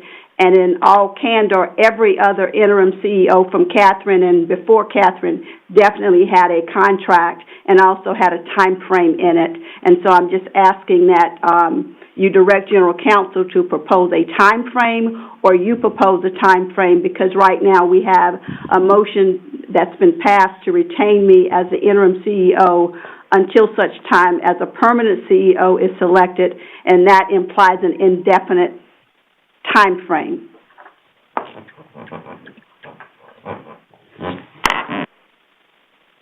Okay. So she'll be getting with Mr. Smith to bring back a contract. Anybody want to ask any questions on that? Okay. We now move to the election of officers for HART and appointment to the T-Barter Board of Directors. Mr. Smith. Yes, sir. Essentially, the appointment to the T-Barter Board of Directors has been removed because other than the election of officers, all of the other activity was taken last time in, I think, January during your meeting. And Mr. McLean is still eligible to serve, so he's going to stay in that capacity for however long he serves. But he's already been in contact with the governor about the need to appoint a successor. So it's not anticipated to be a long period of time, but we do not need to move on that position. So we have to elect the board officers, which are 3, the chairman, the vice chairman, and the secretary. And we generally do this with open nominations from the floor. And I think I would recommend we first elect the officers and second deal with the timing issue. But just so you know, the last action by the board back at the February meeting was to waive the requirements under the elections and to have Chairman Miller serve, quote, until the end of June. Now, that wasn't action by the board, which obviously can be altered by the board. So after you elect your officers, you can decide whether you want it to take effect July 1 or immediately. I recommend you not postpone to the July meeting because that's July 16th, and then we'd have the ambiguity about who serves as chair when the waiver expired June 30th and we don't have a new chair. But first, let's make sure we get your officers, then we can deal with your timing. So the floor is open for nominations for chair. Mr. Smith, this is Commissioner Miller. I nominate Ms. Melody Williams for chair. Mr. Smith, this is Commissioner Pat Kemp, and I nominate Mariella Smith as chair. Commissioner Mariella Smith. Okay, we have 2 nominations so far. We have Ms. Williams and Ms. Smith. Yeah, this is Board Member McLean. I would nominate Commissioner Overman. Director Harden has his hand up. Mr. Harden? I was going to nominate Mariella, but that's already been done. Thank you. Okay, so far we have nominations for Ms. Williams, Ms. Smith, and Ms. Overman. Are there any further people with their hands up, Danielle? No, sir. Okay, hearing none, nominations from the floor are closed. Now, normally we have done this on kind of a modified secret ballot basis where you write down who you're voting for. I think under these circumstances, we're just going to have to call the roll, and you're going to have to indicate who of the three you are voting for. So, Danielle, if you will please call the roll.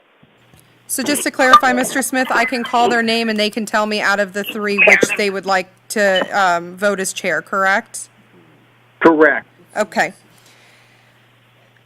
Please indicate your option between Director Williams, Smith, or Overman. After I call your name, Director Castor. Director Smith. Director Hardin. Commissioner Smith. Director Kemp. Commissioner Smith.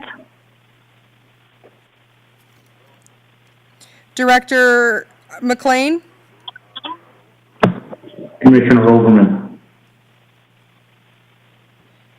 Director Knight is indicating that he would like Director Williams. Director Mechanic. Chair Miller. Williams. Director Overman.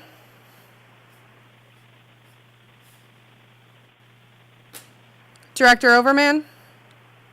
Smith. Director Schisler. Williams. Director Shanahan. Smith. Director Smith. Smith. Director Vieira. Smith. And Director Williams. Williams. I'm sorry, what was that? Williams. Okay, give me 1 second.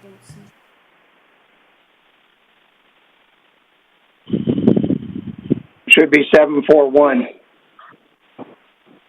That is correct.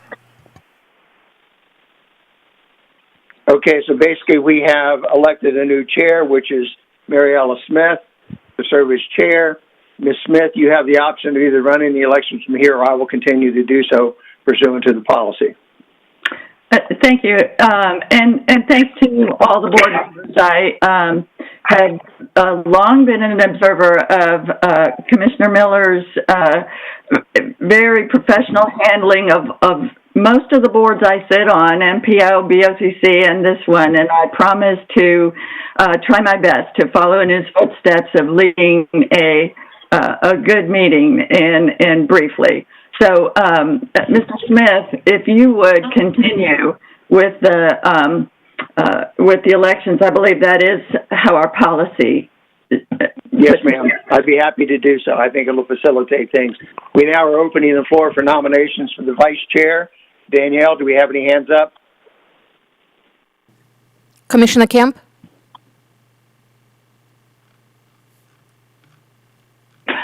I'm sorry, my hand was up from before. Mayor Castor? I nominate Louis Vieira.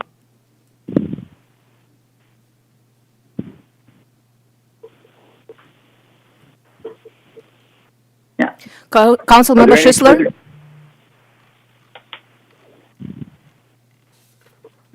I'll nominate Commissioner Kemp. This is Commissioner Smith nominating Commissioner Kemp for vice chair. Point of order. Mr. Smith. Yes. Mr. Smith? Yes. Isn't there a rule within our bylaws that you can't have two people from the same jurisdiction or same instance serving in those offices? Am I correct? Am I wrong? Because we have Commissioner Smith from the county. That was changed by the board, and the only requirement you now have is that at least one officer must be from the county. There's no longer a requirement that the other officer has to be from the city or otherwise.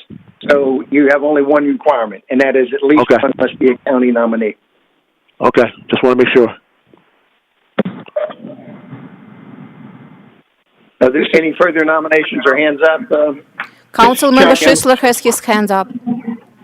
I'm sorry, I don't know that I unmuted properly. Did you hear my nomination for Tony Williams?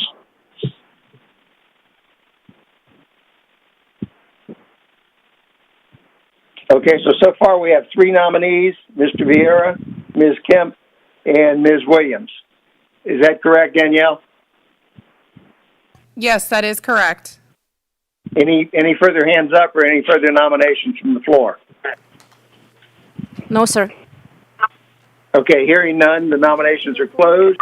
We'll now vote as we did the last time. There will be a roll call vote. Indicate whether you're voting for Vieira, Kemp, or Williams.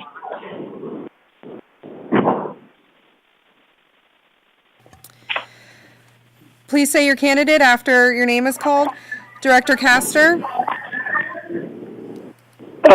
Director Vieira. Director Hardin? Commissioner Kemp. Director Kemp? Commissioner Kemp. Director Knight? Director McLean? Ms. Williams. Director Mechanic? Chair Miller? Ms. Williams. Director Overman? Ms. Williams. Director Schisler? Ms. Williams. Director Shanahan? Ms. Williams. Director Smith?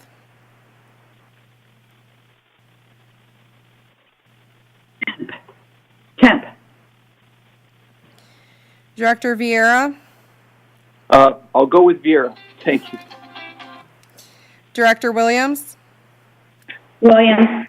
We have 6 Williams, 3 Kemps, 2 Vieiras, and 2 no response. One moment.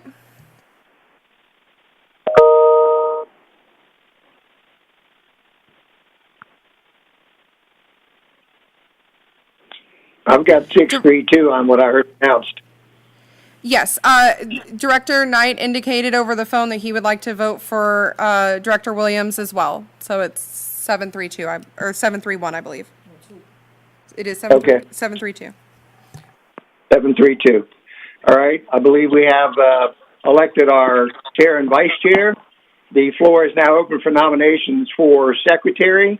Danielle, are there any hands up? Commissioner Miller. It's Commissioner Miller. I'd like to nominate Councilman Schisler. Has left the meeting. Okay. And Commissioner Smith nominates Commissioner Kemp for secretary. Okay. We have Mr. Schisler and Ms. Kemp so far. Are there any further nominations or hands up, Danielle? Councilmember Schisler has his hands up. Sorry. Okay, so no comment, Councilman Schisler? No comment. I'm sorry. I forgot to take it down. No problem. Any other hands up, Danielle? No, sir. Okay. Any other nominations from the floor? Hearing none, the nominations are closed. We have the same process. When your name is called, indicate whether you're voting for Mr. Schisler or Ms. Kemp. Danielle, please take the roll. Yes, sir. Please indicate your candidate. Director Castor?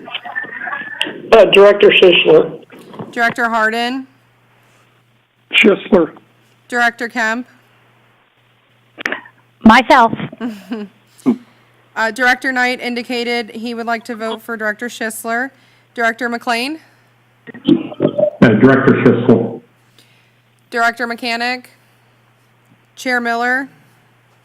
Schisler. Director Overman?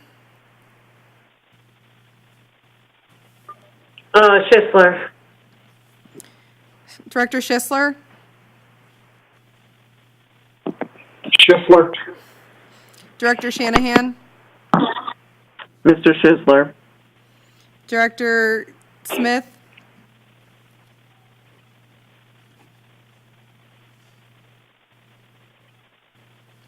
Director Smith? Kemp. Director Vieira? Schisler. Director Williams? Schisler. Director Schisler has 10, and Director Kemp has 2. Thank you. Okay, the next order of business is to determine when the slate of officers takes effect, whether you want it to be at the end of the meeting with Mr. Miller carrying the balance of the meeting, whether you want to make it June 30th or July 1. I think we need to have a motion to that effect. Any arms up in the air, Ms. Arthur? Mayor Castor has your hands up. I move that it takes effect at the end of this meeting and Chair Miller continues, finish out this meeting. Second. Pardon. Okay, first and a second. Any further discussion? Any hands up, Danielle?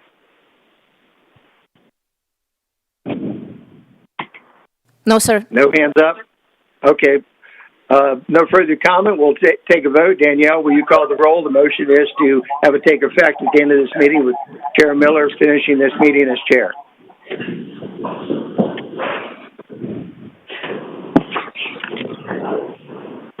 I apologize. This is Danielle. Please say yes or no A after your name is participant called. has left the meeting. Director Castor? Yes. Director Harden? Yes. Director Kemp? Yes. Director Knight indicated yes. Director McLean? Yes. Director Mechanic? Chair Miller? Yes. Director Overman? Yes. Director Schisler? Yes. Director Shanahan? Yes. Director Smith? Yes. Director Vieira? Yes. Director Williams? Yes. The motion passes 12-0. Thank you.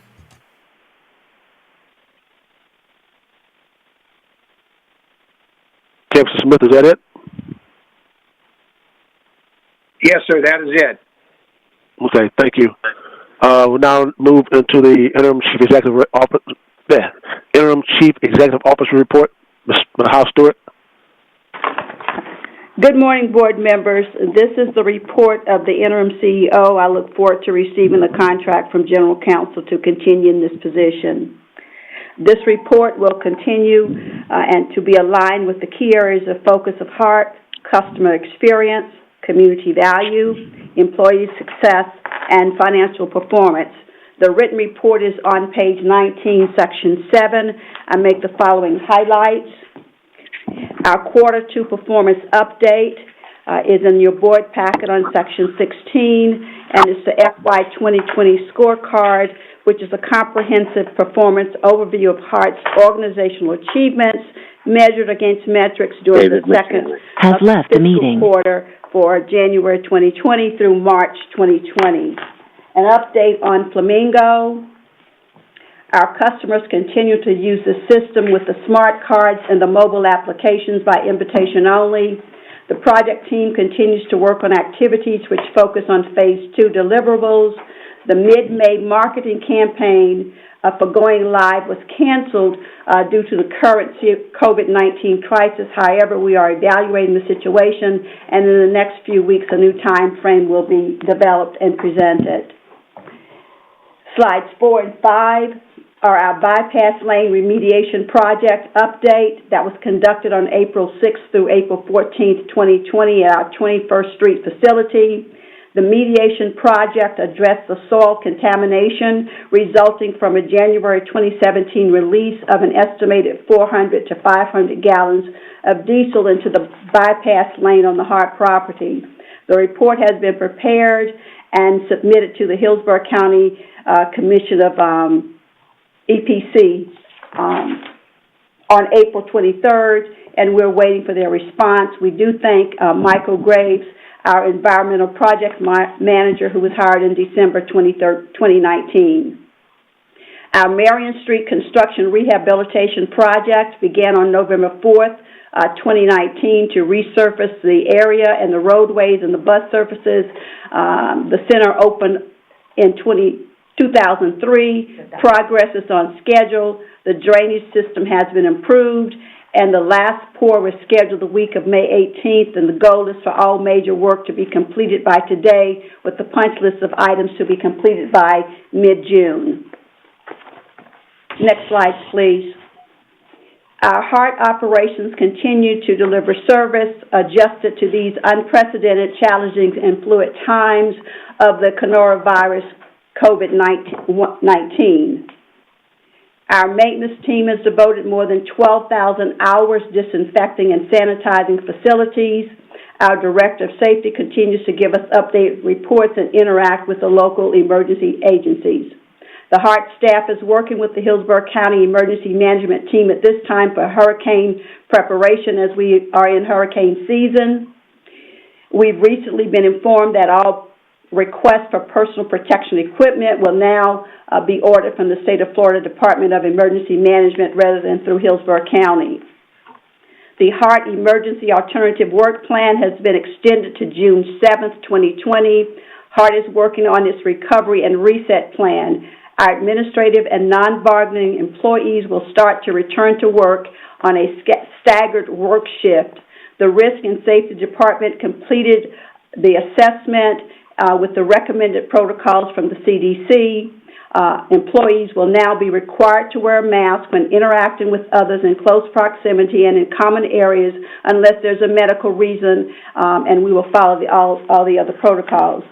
Phase 2 of our Reset and Recovery Plan is the delivery of service resulting from an analysis evaluation of ridership routes, frequency, and employee attendance.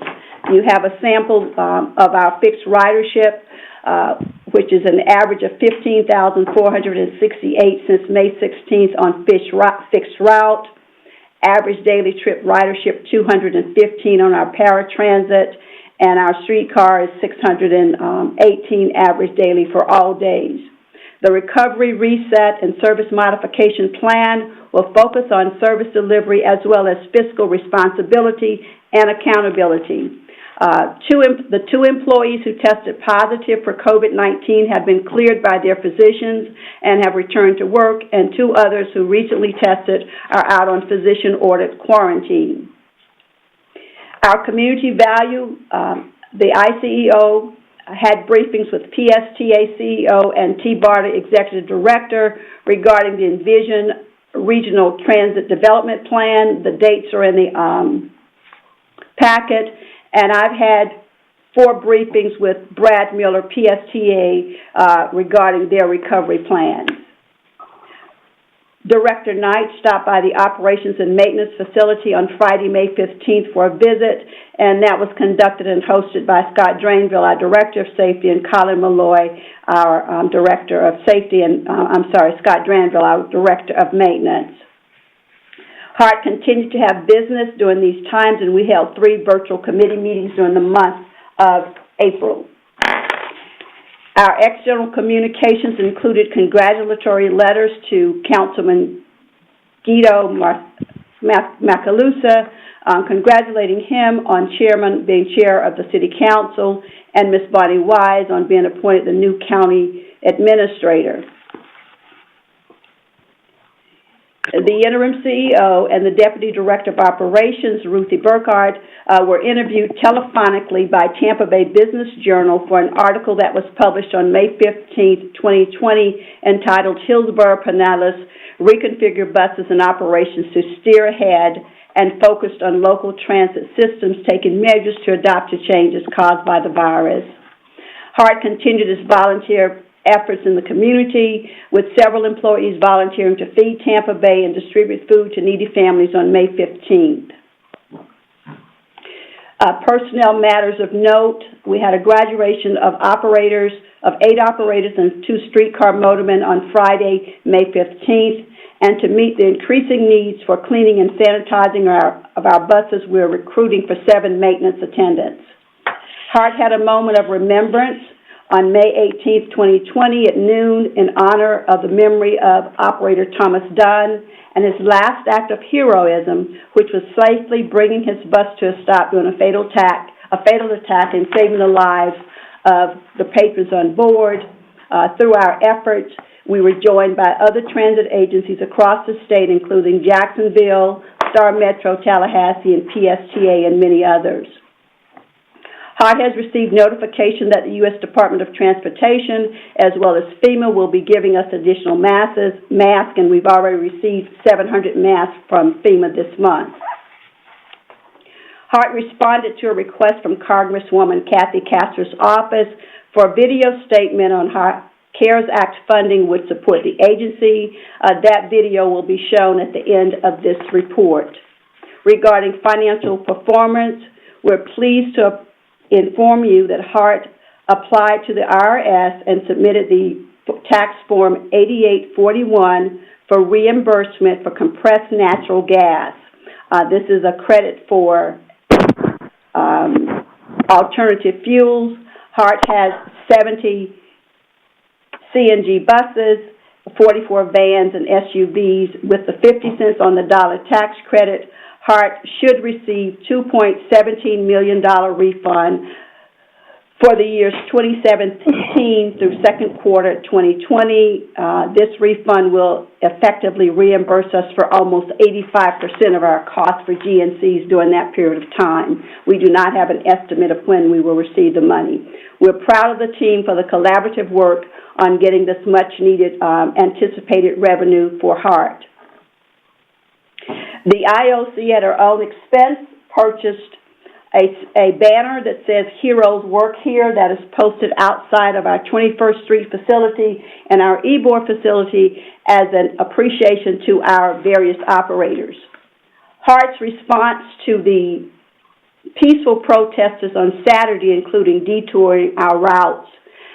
Saturday evening, as the protests became civil disobedience and violent, we evacuated the University Area Transfer Center, which abuts the property owned by Walmart. And therefore, in an abundance of caution, even though there was no immediate threat, we anticipated what would happen, and so we evacuated University Area Transfer Center and also contacted our contract security to provide extra security for the evening. On Sunday, with the closure of West Show Mall, HART buses were ordered to detour, and when the police began blocking access to Brandon with notice of closures of the Brandon Mall and the Citrus Park Mall, again, our buses were rerouted. Upon receiving late notice of the City of Tampa's curfew, the HART ICO directed our operations and safety that we would indeed honor this curfew, and so operators were directed to finish the routes with detours if necessary and to make sure that no passengers were stranded and return the vehicles to base. Buses in transit at 7:30 would finish the routes, taking detours as necessary, and return the buses as soon as possible. Therefore, we balanced our goal of delivering service, honoring the curfew, and keeping our passengers and operators safe. No customer was left stranded. We had one customer that we had to make special arrangements for so that person would return to their destination safely. HART did issue a public media release to advise the public that we would cease service at 7:30 and resume service at 6:30 a.m. on Monday. Around 6:35 p.m., protesters started to assemble at the Marion Street Transfer Center. We immediately moved our personnel and buses and evacuated the facility, and it was secured, and we thank the Tampa Police Department for assisting us in that effort. The southern routes were to end as soon as possible, and the northern routes continued until the end of their routes. By 8:27 p.m. on Sunday, all vehicles were back at 21st, and the operators were relieved. All the operators will be paid their full salary for the shift on Sunday, and because we usually have pull-out and operators reporting at 1 p.m., at 4 p.m. to honor the curfew on Monday, they start to arrive at 5 to 6 p.m., and therefore we will honor the full routes for those schedules, and we thank the ATU for working with us to facilitate that. This is my 8th ICE report, and I close by saying preserving mobility is critical to keeping people connected to life. HART is committed to keeping Hillsborough County on the move. We'll have the video, please, at this time.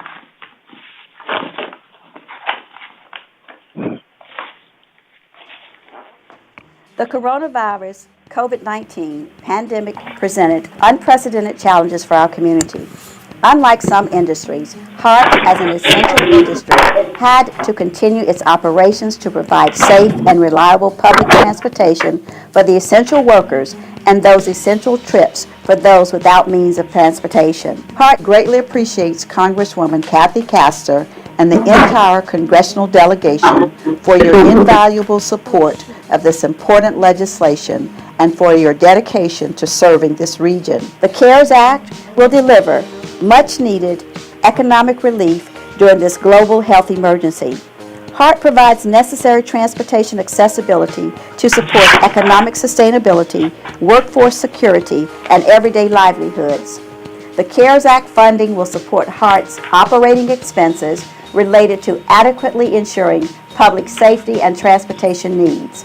This includes the following: sustaining service. HART is operating on a modified schedule for all local bus routes, which keeps trips available to vulnerable populations despite fare box losses and declining revenue. Disinfecting vehicles and facilities. As of May 1, more than 8,000 hours have been dedicated to disinfecting HART's facilities and vehicles. Obtaining personal protection equipment such as sanitizers, face masks, and gloves are distributed to operators, maintenance employees, and other frontline employees on a daily basis. Temporary plastic pandemic protective barriers have been installed on our vans for use for paratransit service. Preventing employee furloughs.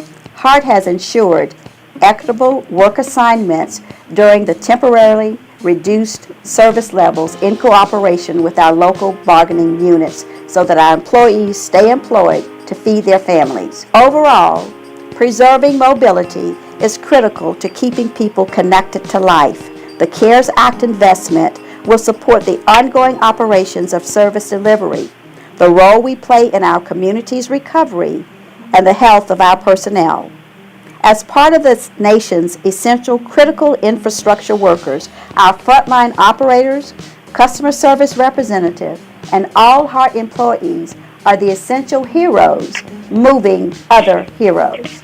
HART remains committed to keeping Hillsborough County on the move.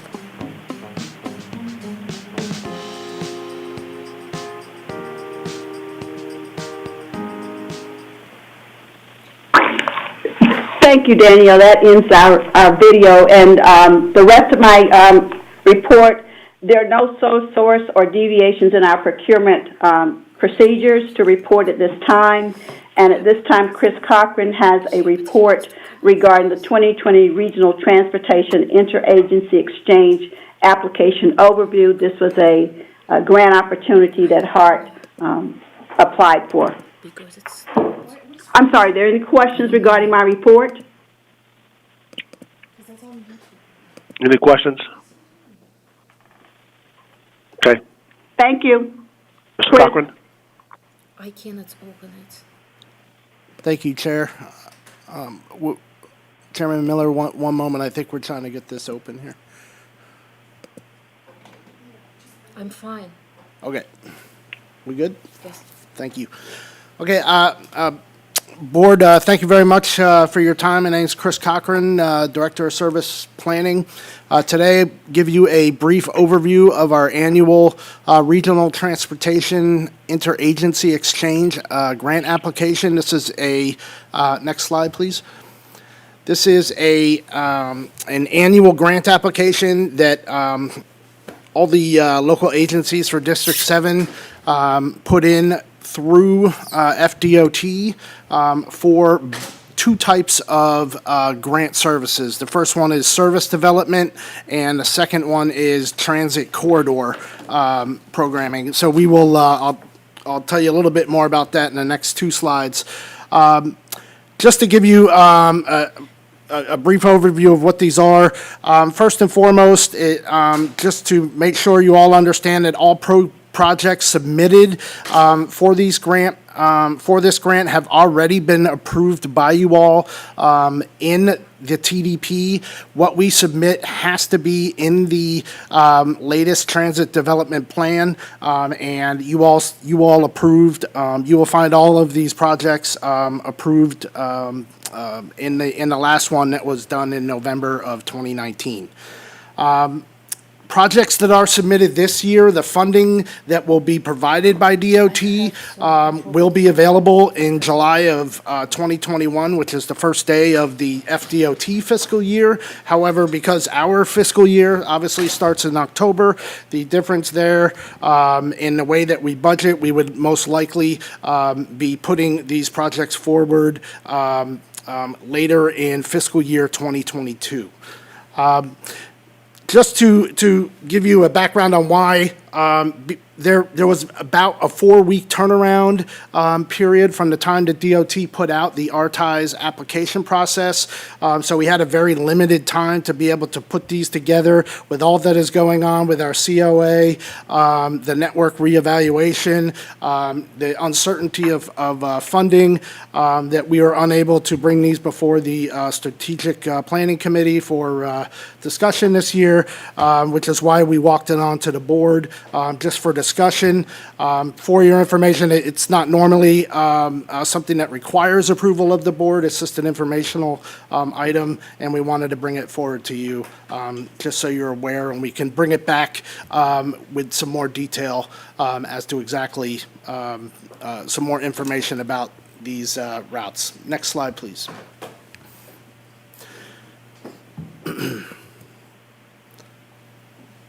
Didn't go. Oh, did. Sorry. So the service development projects, we applied for three service development projects this year, Route 11, Route 16, and Route 39. All three of these projects involved putting east-west connections into the system. Service development projects are primarily aimed at implementing new services, either new routes, or we can apply for funding to increase frequencies on existing routes. So Route 11 is the first one, which would be bringing back a new service which used to be in that area. We felt this was very important in addressing the vast amount of mixed use and affordable housing developments that are going up in that area. This was a grant that we were actually going to apply for and put on a priority a year earlier, but there was a delay in the affordable housing projects in that area, and at this point in time, we feel that we're ready to do that. We're looking in conjunction with the network evaluation to combine that with some service on Route 7 to overlap the Route 11 and Route 7 in that area to provide very frequent service to the affordable housing and assist them as well in getting green certified for those developments by being able to provide overlapping service that will provide frequency in that area. Ultimately, that Route 11 will create a east-west connection between Marion Transit Center and the West Spruce area on that Main Street corridor. The second is Route 16. This would improve service frequency from 30 minutes to 15, going from Yukon Transit Center to Northwest Transit Center on the Waters Avenue corridor. We've seen some great ridership on that, even during COVID, during the COVID service cuts. Not necessarily great, but just performing better than some of the rest, and it really being identified as what we are able to see in the dramatic decrease in ridership are those routes that are maintaining a higher level of ridership are really coming out as those that are the most transit dependent. And Route 16 and Route 39 are two of those. So those are both, we're looking at putting in the funding for 30-minute frequency to 15-minute frequency in those corridors. So Route 39 would be on Bush Boulevard, and that would connect Northwest Transit Center and Net Park Transit Center. Next slide, please. The fourth and final project that we applied for was for transit corridor funding. And I'm sorry, if I go back real quick, the service development projects, this would be ultimately for 50/50 funding opportunities. And those are the kinds of things that we would like to come back and we can discuss further at another time here. The transit corridor project funding, these are 100% opportunity funding from DOT.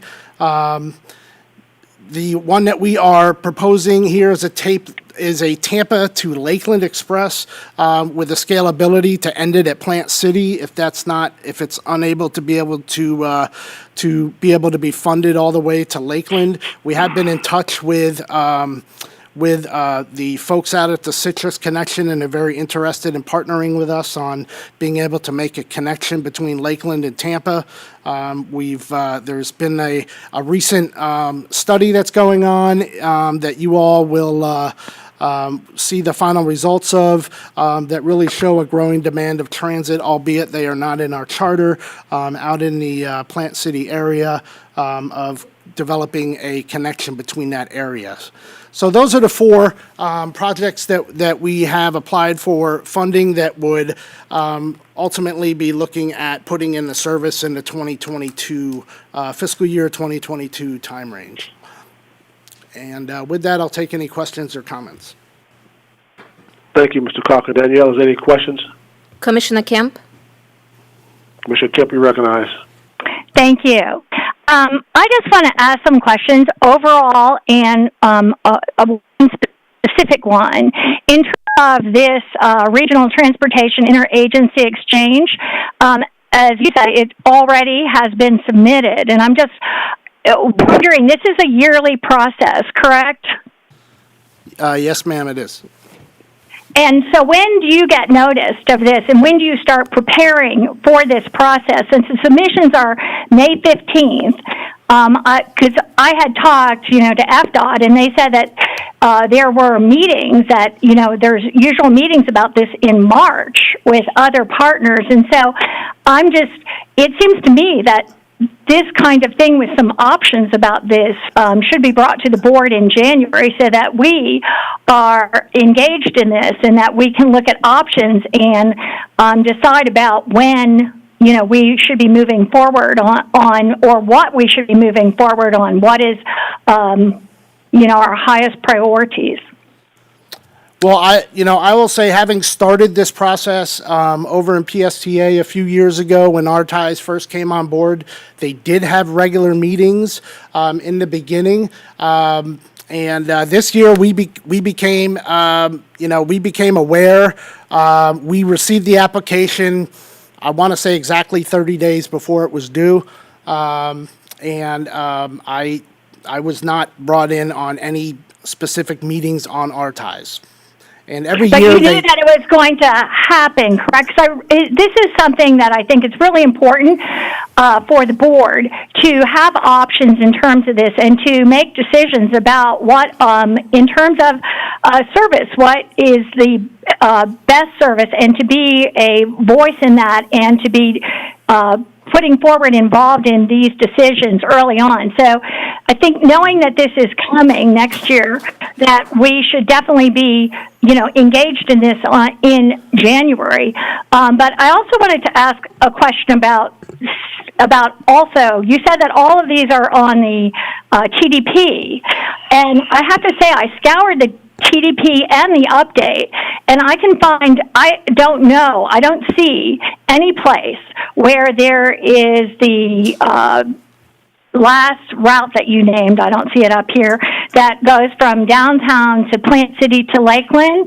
Can you, say, where is that I do not see that on the TDP at all. So on page 41, there's an unfunded map, and you will see a proposed route that runs out to Plant City, and the Lakeland leg would be tied to the goal of providing regional connectivity across Hillsborough County and with regional partners. So with that, our thought was that we would look for, and that the discussions would be for, and this is something that Citrus Connection agreed they could not do this year in their application, but they could apply for in next year's application, is that they could put in the funding to provide the service beyond Plant City. So you're saying that the service that you applied for, you're saying that it was from downtown Tampa to Plant City was in the TDP?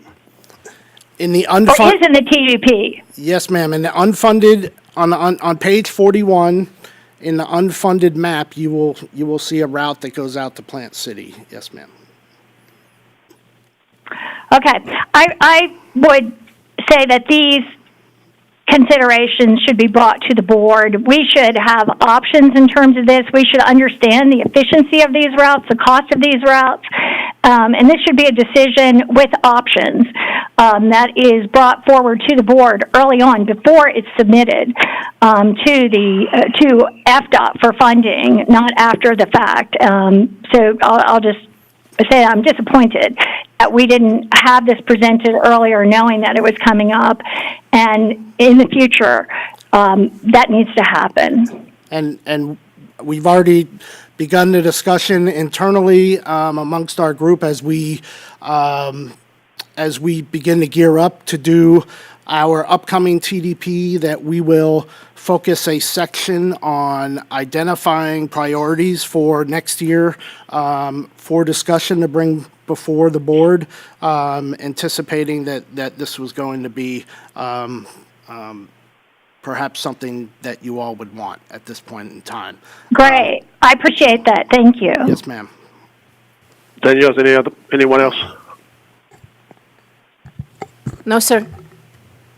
Okay, Mr. Cochran, thank you very much. Yes, sir. Under my chairman's report, I'd just like to thank this board for allowing me to serve as your chair for, I think, 2.5 years.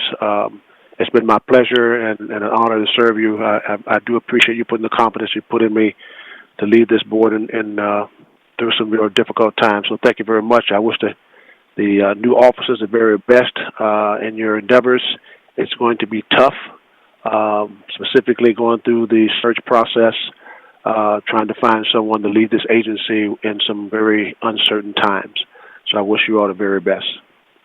Mr. Smith, General Counsel report. Yes, sir. Just one item. You may remember on May 4th, board members, that pursuant to a motion by Director Smith and second by Schisler, there was a desire to include a policy making it clear that the program of projects of the Hillsborough County MPO, called the Transportation Improvement Priority Program, would be brought to the board for review and approval prior to being provided to the MPO. And the policy that I have drafted is 120.07. It's within the strategic planning concept, and there's subparagraphs 4 and 5. Subparagraph 4 simply identifies or defines the Transportation Improvement Program as the list of major transportation projects to be funded over the next 5 years and priorities for the next projects to be funded in the future. This TIP, as it is called, is a short-range component of the Hillsborough County Metropolitan Planning Organization's long-range transportation plan. And HART updates these priorities on an annual basis.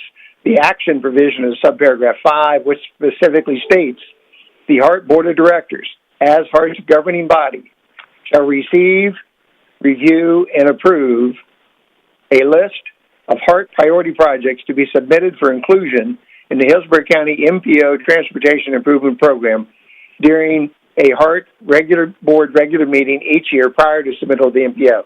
So establishes the HART board must approve it prior to submittal. I believe that policy accomplishes the purposes requested by both Ms. Smith and Mr. Schisler and the sentiment of the board. Any questions in this regard? Any questions? No, sir. I see no questions. I just need a motion to approve it. Is there a motion? Commissioner Smith has your hands up. Yes. Commissioner Smith, do you have a question?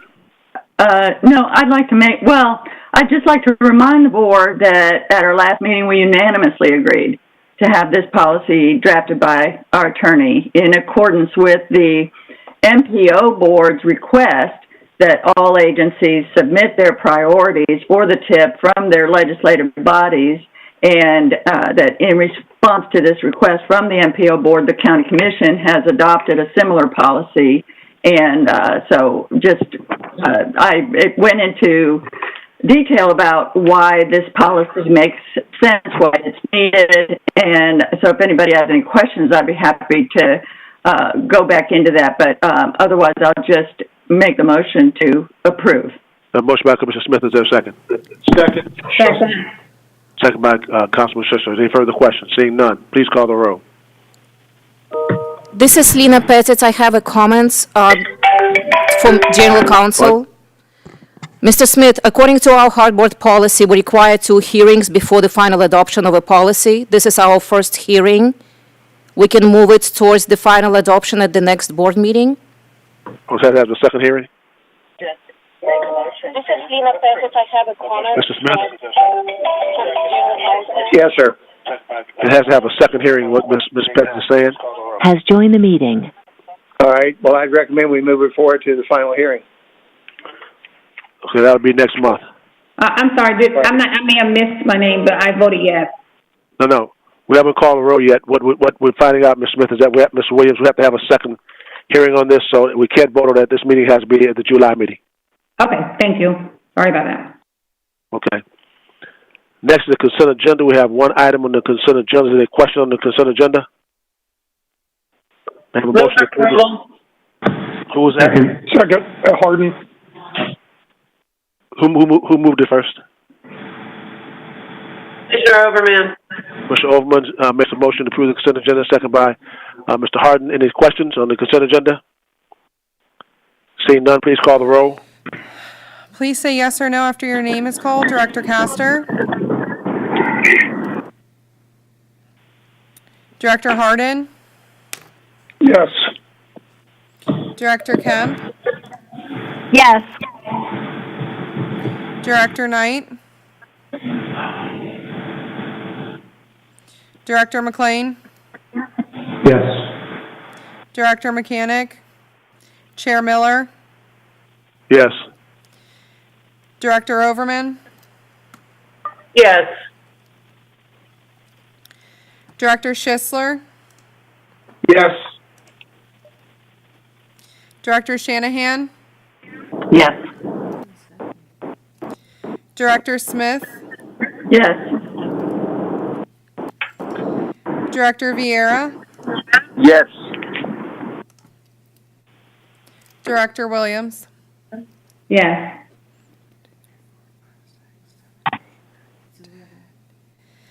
The motion passes 11-0. Okay, we're now moving to presentations. Mr. John Edmondson will give a legislative, pardon? Point of order. I'm not sure about that policy and the process about that policy that the county attorney explained. I thought I made a motion to approve. Do we need to have a vote to pass that to the next hearing or not? We were told in the last meeting that we just needed to bring it back to one. Now we're hearing that it needs to be. Commissioner Smith, I'm reading in the notes right here. It says that the new draft policy today is presented by the board's review and consideration advancing it to the second hearing meeting for final approval. And if you move it to the second meeting, there is no need to vote to move it to the second meeting. Automatically go to the second meeting. Thank you. You're welcome.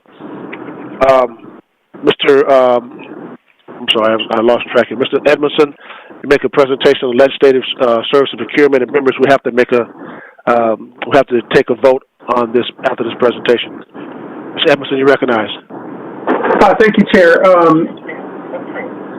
My name is John Edmondson. For the record, I'm Director of Procurement and Contracts Administration. And today I'm going to present some information on the legislative service and procurement process and ask the board to take a couple actions at the end of this program. Next slide, please.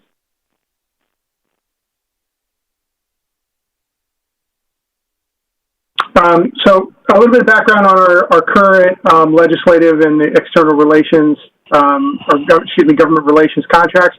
HART currently holds 2 contracts with Holland and Knight, one for federal legislative consulting services and then one for state and local government relations. Each contract expires in September of 2020. Each was solicited under a single solicitation, and we are also recommending the same single solicitation strategy for the next round of contracts. This will align the base and option terms, beginning and end dates for each contract. It also provides an opportunity to have a single vendor contract for streamlined administration and billing rather than 2 individual contracts with a single vendor. This process will also allow, if necessary, the opportunity for 2 firms to provide services, one in the federal and one in the state and local category. Next slide, please.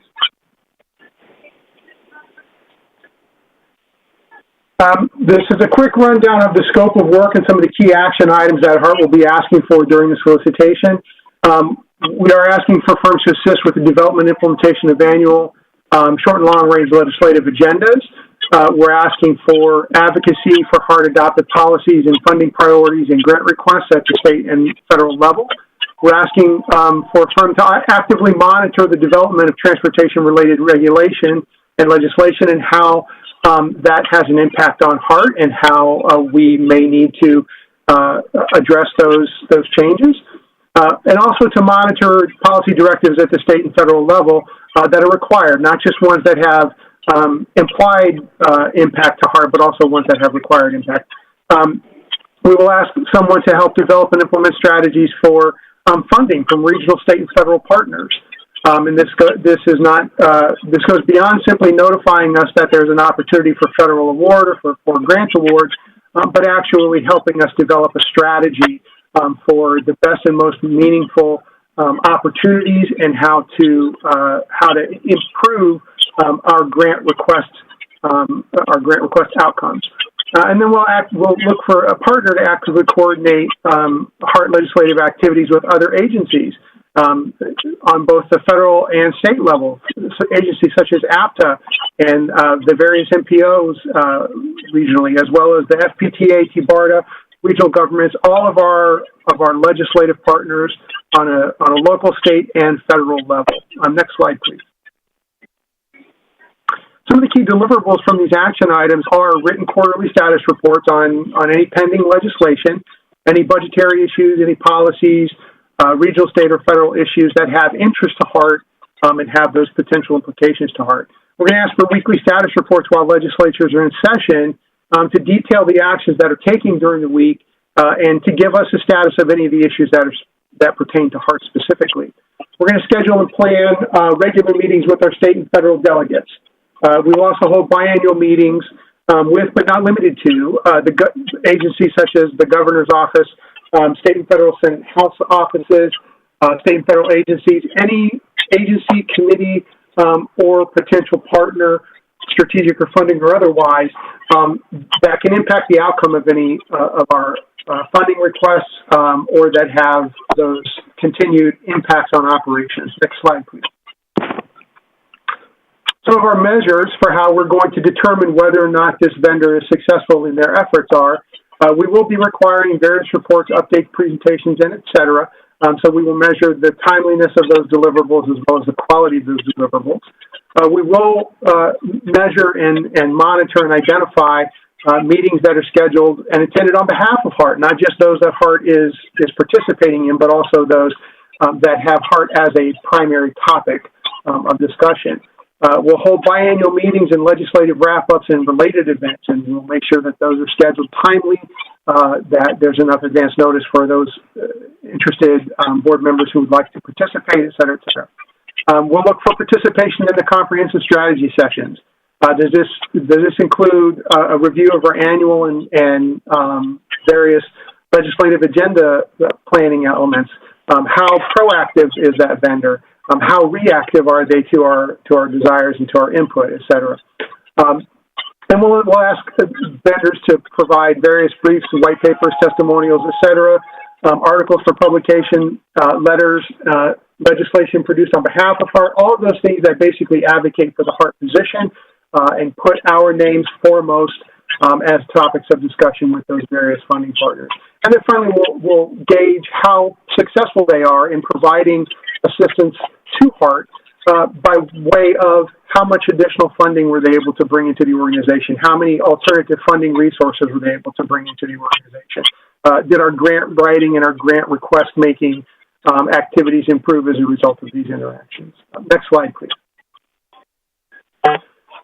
Some of the procurement decisions that need to be made throughout the process are the solicitation method. There are two methods that we can use as an organization that the board can decide on. There's a formal and an informal solicitation. The primary difference between the two is in a formal solicitation, we advertise the opportunity publicly, and we leave it open for a period of time, and then we receive in proposals from all interested parties. In an informal solicitation process, we identify the specific parties, the specific firms that we would like to have prepare proposals and then submit those proposals. The largest difference between the two in terms of timing is in a formal process, we would be required to review all responsive proposals received from interested vendors. Whereas in the informal process, we would only review those proposals received by the vendors we directly provided solicitation information and request to. We also need to identify the evaluation criteria. Right now we have technical criteria such as the qualifications of the firm, the qualifications of the staff, similar projects, things of that nature. And then we also evaluate the price proposal. We also have specific weighting for each of those evaluation criteria, with 70% being the technical, 70% of the scoring being heavier for technical, and then 30% of the scoring outcome related to price. The board member remembers. Mr. Cochran, somebody has their phone open. Could you please put it on mute? It was hot. It was hot, man. Whoever's saying it's hot, please put your phone on mute. Okay, sir, continue. Thank you, sir. Other decisions that need to be made are the contract terms. The procurement department is going to recommend a base term of 2 years with 2 additional option years. We feel that that's the best and most effective strategy to determine the success of the vendor and then giving us the opportunity to extend their contract for periods of time after that. At the end of this process, the full board of directors will be interviewing the top qualified firms, and then the board member who serves in the solicitation process needs to help the procurement department determine whether that needs to be 2 or 3 firms. The procurement department recommends 3. And then finally, one of the decisions that the board is going to have to make today is a selection of a board member for participation in the procurement evaluation committee. Next slide, please.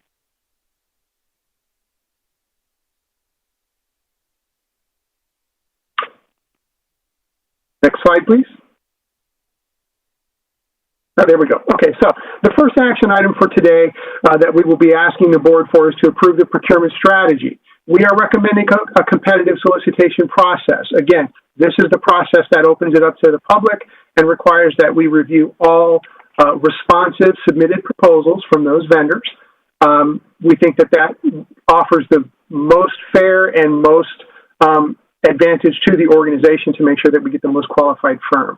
We're also recommending a member of the Strategic Planning and External Relations Committee provide participation in the procurement process.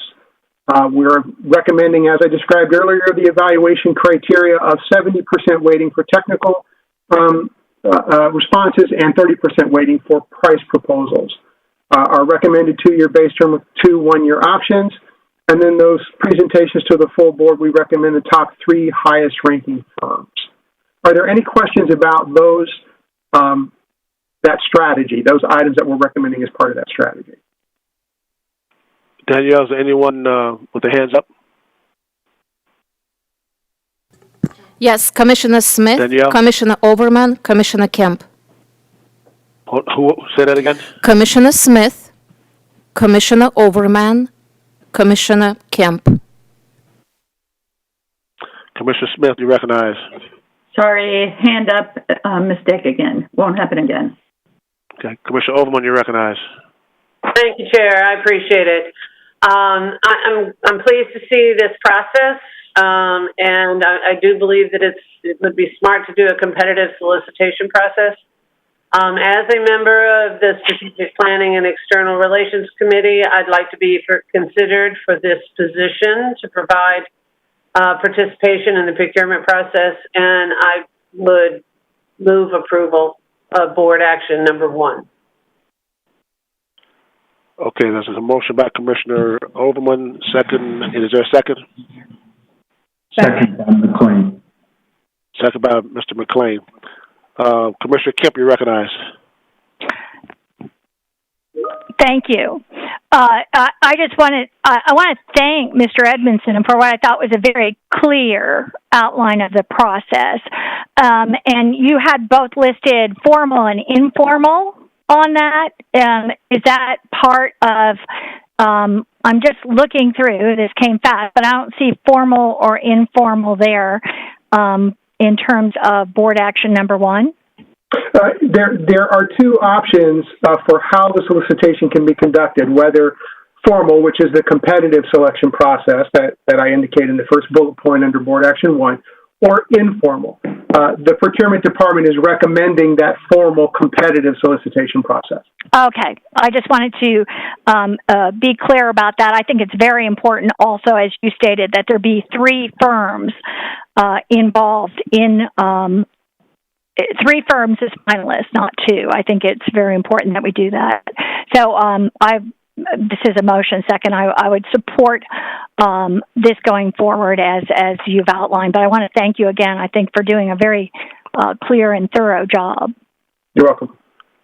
Are there any further hands up, Ms. Danielle? Councilmember Schisler? Councilman Schisler, you recognize. Yes, thank you, Mr. Chair. I support this, but I just want to warn and advise the other board members that we got to be careful we don't start micromanaging the procurement process. I know that there's been discussion and comments in prior board meetings where we've tried to actually get involved with solicitations and RFPs and RFQs down to and I just want to warn everybody, we need to be careful that we don't start micromanaging the administration of what they're trying to accomplish. But otherwise, I do support the process. Any further hands, Ms. Danielle? Director McLean? Danielle? Pardon? Director McLean. Director McLean, you recognize. Yeah, Chair, I'll keep it short. I just wanted to, I agree with Commissioner Schisler that we do have to watch how we micromanage. However, I do believe this is a very important effort here in that it helps kind of define our legislative effort. So that's the reason I seconded it. But again, Gil, I would echo your thoughts too. We just got to watch how much we micromanage the procurement process.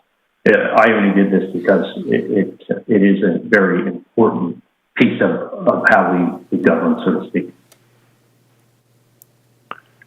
Anyone else? Director Shanahan. Ms. Shanahan, you recognize. Thank you, Mr. Chair. I am I'm supportive of this based on the presentation today. I was not supportive of this based on the reading the materials. I think this borderlines. We're bordering into more than micromanagement, which is taking over a process that is independent and run by professionals. No matter what agency I've ever worked with, I've always had respect for the professional stature and statements and certifications that procurement people go through. And I think this is a very slippery slope to a lot of misinterpretation in marketplaces about procurement and the integrity of a procurement process. And this is just not the place that boards should play. I don't care where you are. I don't care if you're elected or unelected, appointed. This is very slippery. And I just want to affirm from Mr. Edmondson that he feels very confident that this is not because of some independent or individual boards' pressure on this board that we're adjusting our procurement strategy or policies? Ms. Shanahan, what I can say is that the procurement manual currently calls for board participation in the evaluation process for 3 specific procurement items, one of which happens to be legislative consultation services.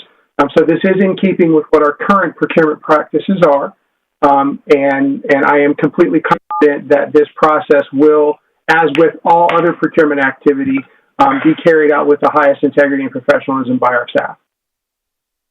I have no concern about the staff and your leadership. It's the board engagement that I have the concern about, and I want to make sure that you, as a procurement professional, do not feel that this is an entrenchment of your authority to run a clean procurement process. No, ma'am, I don't believe that at all. Okay, thank you. Anyone else? Commissioner Kemp. Commissioner Kemp, you're recognized. Thank you. I'd just like to respond to some of the comments that were just made. And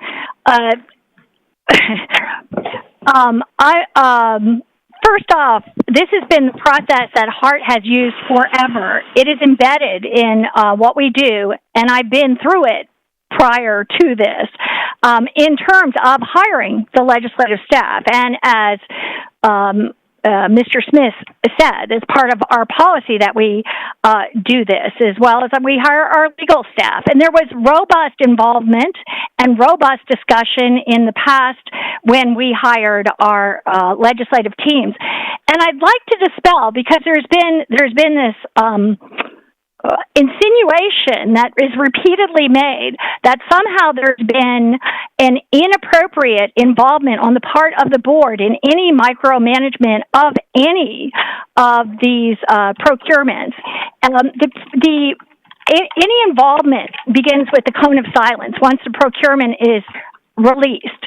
Prior to that, it is the board's responsibility as part of the board's action in any of these, and we do it all the time at the BOCC. We had extraordinary discussions about all kinds of things that we do before the RFP is going out. For instance, our $15 million affordable housing, we had a lot of discussion and direction about what we wanted in that procurement moving forward. That's part of public policy. That is not any micromanagement nor violation. In fact, we would be remiss in our responsibilities and duties, I feel, not to be involved and directing of that. But I will tell you that the staff came forward the last time and ranked the 3 top ones, and I don't know if Commissioner Shanahan or Director Shanahan was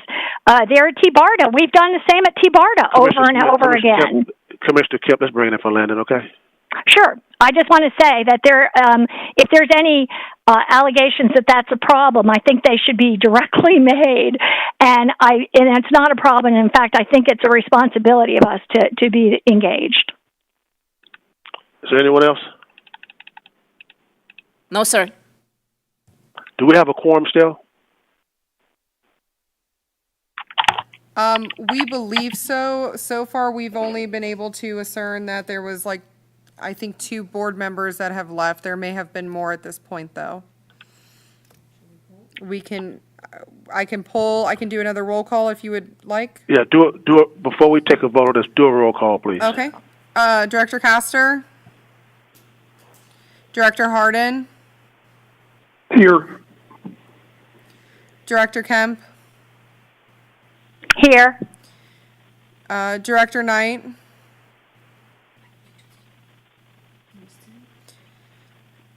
Director McLean? Here. I do know that Director Mechanic has left. Chair Miller? Here. Director Overman? Here. Director Schisler? Here. Director Shanahan? Here. Director Smith? Here. Director Vieira?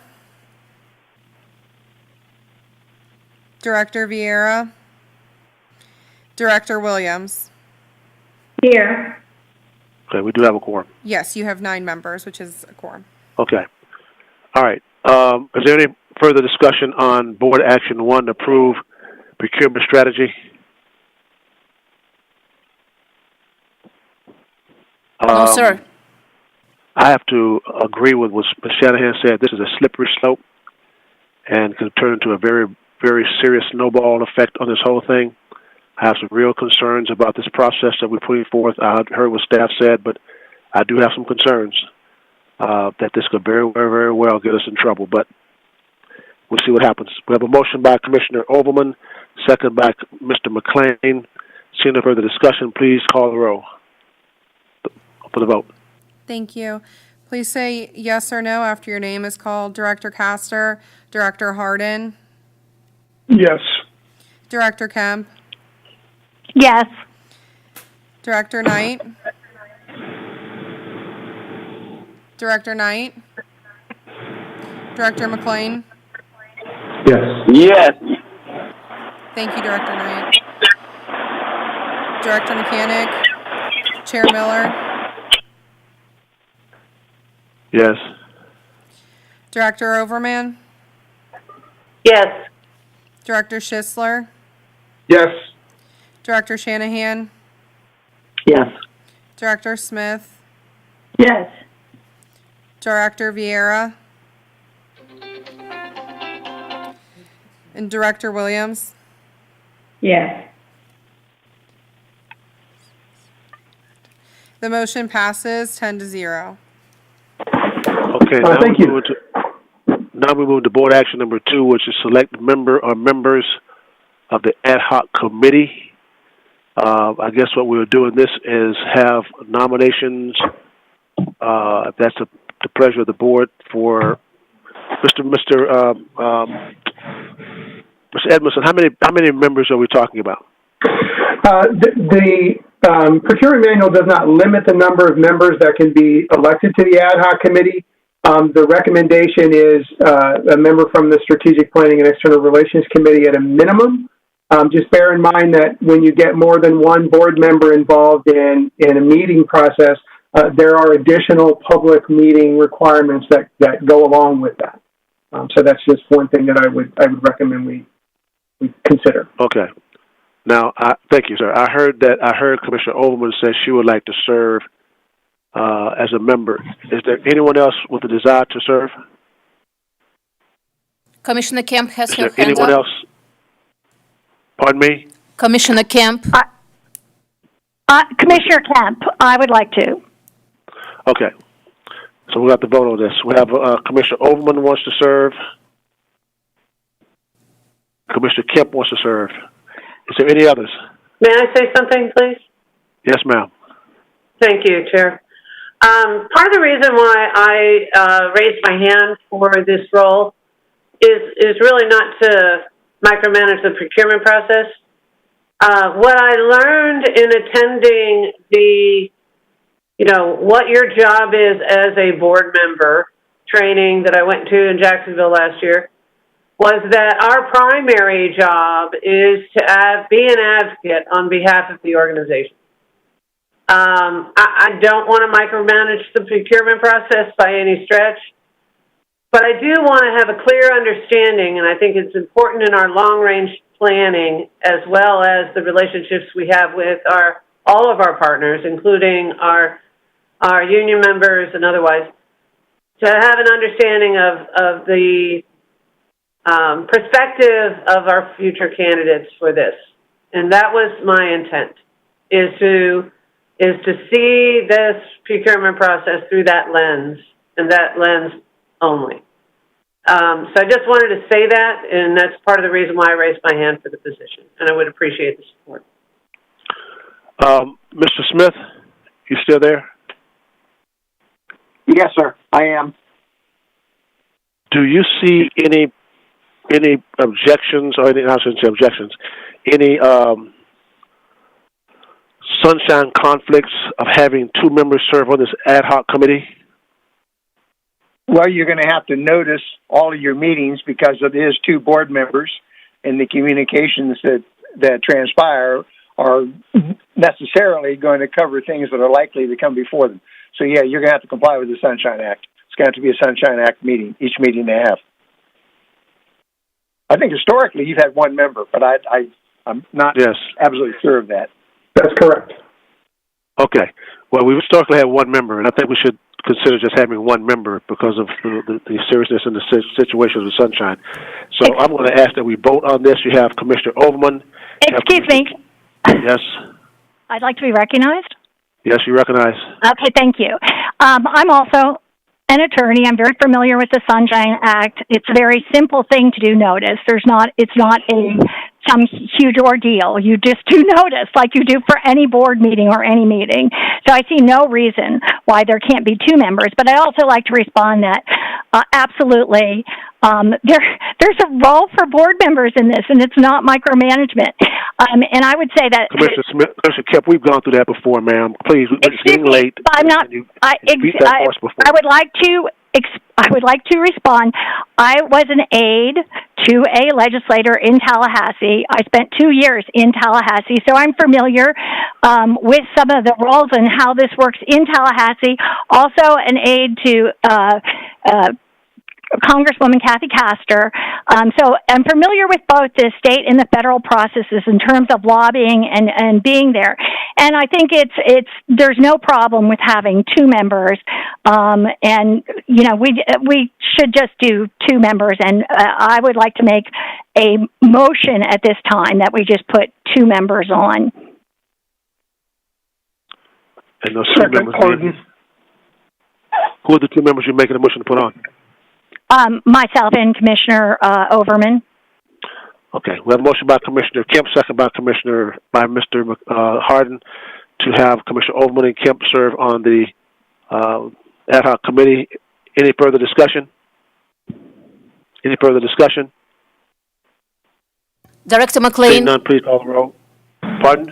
Director McLean raised his hand. Yeah, and I wanted to... Hold on, I'm getting too many people talking at the same time. Say that again, ma'am. Director McLean raised his hands. I can't understand you because two people are talking at the same time. Director McLean and Commissioner Overman have both raised their hands. Mr. McLean, you recognize. You can disregard mine, thank you. Commissioner Overman, you recognize. Okay, the only question I have is if the meetings are noticed and they're in the public forum, would that in fact complicate the procurement process?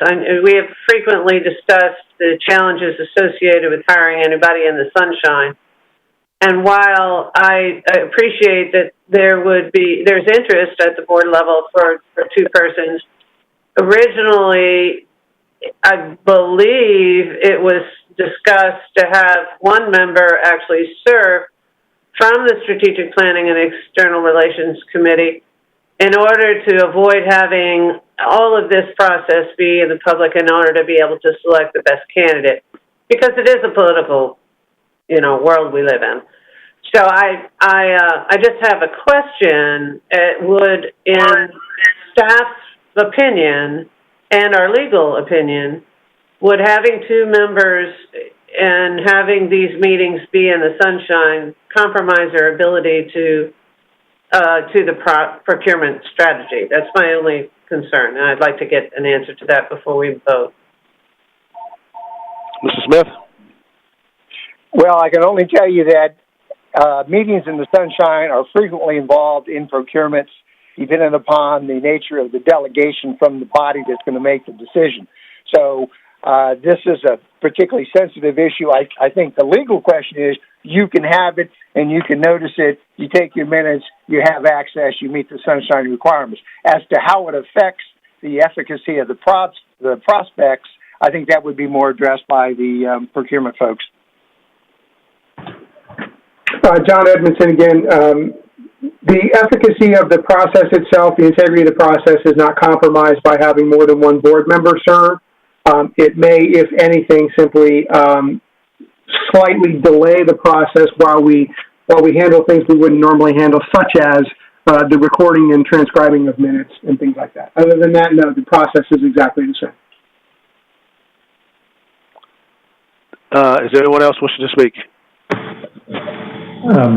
Yes. Director McLean. And sorry. And you recognize. Thank you. Chair, you're absolutely correct. In the past, we have historically done this with one board member, and I believe it was done solely to aid in the procurement process. Again, multiple board members in this process, I think we continue down that slippery slope. So I know there's a motion on the table right now to have, I believe it was to have Commissioner Overman and Commissioner Kent sit on the board, but I'd like to amend that motion or strike up a second motion, if you will, that we have one board member attend. So is that is that an amendment or a substitute motion?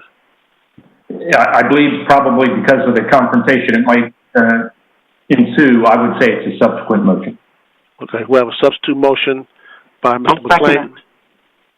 Who seconded it? Kathleen Shanahan. Second by Ms. Shanahan, that we have only one member serve on the ad hoc committee. Is there any further discussion? Mr. Chair, I'd just like to make a point, and this is where the slippery slope starts, and from my perspective, I'm going to seek to officially withdraw my support of the prior motion because two members of the HART Board are very different than two members of the Hillsborough County Commission. And so when you look about that, I would like to understand from John Edmondson, other boards that have this procurement strategy around the state of Florida that have this sort of weighted participation in an ad hoc committee. I'm going to be honest, Ms. Shanahan, I have not actually reached out to other procurement directors to discuss board involvement in the procurement strategy with other Florida entities. All I can do is speak from direct experience. And in my direct experience, the governing boards for the transit agencies that I have worked for and with do not typically serve in the procurement process. So this is a new experience for me. And John, how many agencies have you worked for in your professional career? I have worked for 4 transit agencies in the 15 years that I've been in public transportation. So it's not a broad-based set of experience. 2 of those roles were for state administration, providing procurement oversight for transit agencies. So it's a little broader in the sense that I am completely aware of how other transit agencies, in general terms, conduct procurement activity. Mm-hmm. But again, I want to be clear that I'm not advocating one way or the other for whether or not board members should or shouldn't participate in the process. I can only speak to my own personal experiences and how I'm applying that experience to this particular process. Whether it's one board member or 2 board members or all board members, we will conduct the procurement process exactly the same. And I know that's your intent. That's always the intent of the professionals involved, but I just think we're being too cute by half by thinking we can put 2 members of the Board of County Commissioners on a procurement committee, an ad hoc procurement committee, in a sub-agency to a sub-agency, and think that is not going to be seen as pressure on the procurement system. I don't know, you guys. I just got to name it. I got to call it out. I think this is over the line. And I think over the line is any more than one person. I think over the line is any people, frankly, but over the line with more than one person is way over the line. Any other speaking on the motion, the substitute motion? Any others? Seeing none, please call the roll. Pardon? I agree with Ms. Shanahan. As Chairman, may I speak, please, Director Williams? Ms. Williams, you recognize. Yeah, I'm concerned. I thought the intent of this overview today was to make sure that we had a detailed understanding of what's going to take place as we choose and choose vendors going forward. Now, I do see that if there's action to add someone there, I think that we have to be very much aware of what we're about to do. And the other aspect is we need to make sure there's no strong emotional ties, and this is totally business, and bring it forth and make sure that those decisions are made based on that activity. And so I'm in corporate, and we do have a process, and it's similar to this, but we step out of it until we are able to vote and the recommendations are made. Thank you. Anyone else wants to speak to the substitute motion? No, sir, there's no other hands raised. Pardon? There are no other hands raised. Okay. All right, we have a substitute motion by Mr. McLean, second by Ms. Shanahan. Please call the roll of the substitute motion. Director Harden? No. Director Kemp? No. Director Knight? Director McLean? Yes. Director Knight. Director Knight, what is your vote? Yes or no? Yes. Director McLean? No. Chair Miller? Yes. Director Overman? Daniel, I mistaken your question. My vote for this is yes. For one. Director Overman? Yes. Director Schisler? Yes. Director Shanahan? Yes. Director Smith? No. Director Williams? Yes. The motion passes 7-4. Would you like to know who voted nay? I don't think it's necessary. Thank you. Okay, the substitute motion passes, which requires us now to have one member on the board, one member on the ad hoc committee, I'm sorry. And we had Commissioner Overman and Commissioner Kemp both indicated they would like to serve on the ad hoc committee. Pertaining to the motion that you just passed, we will have to have one member serve. So therefore, at this point, is there any objection to taking a vote on each one of these members? Any objection? So we're going to have the roll call, and you indicate whether you vote for Overman or Kemp. Is any questions on that? Okay, please call the roll. Okay, please indicate your candidate. Director Harden? Kemp. Director Kemp? Kemp. Director Knight? Kemp. Director McLean? Overman. Chair Miller? Overman. Director Overman? Overman.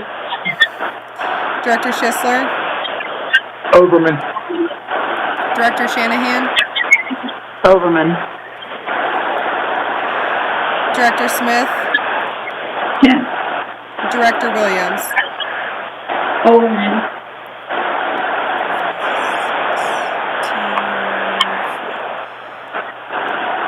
Director Overman has 6 votes and Director Kemp has 4.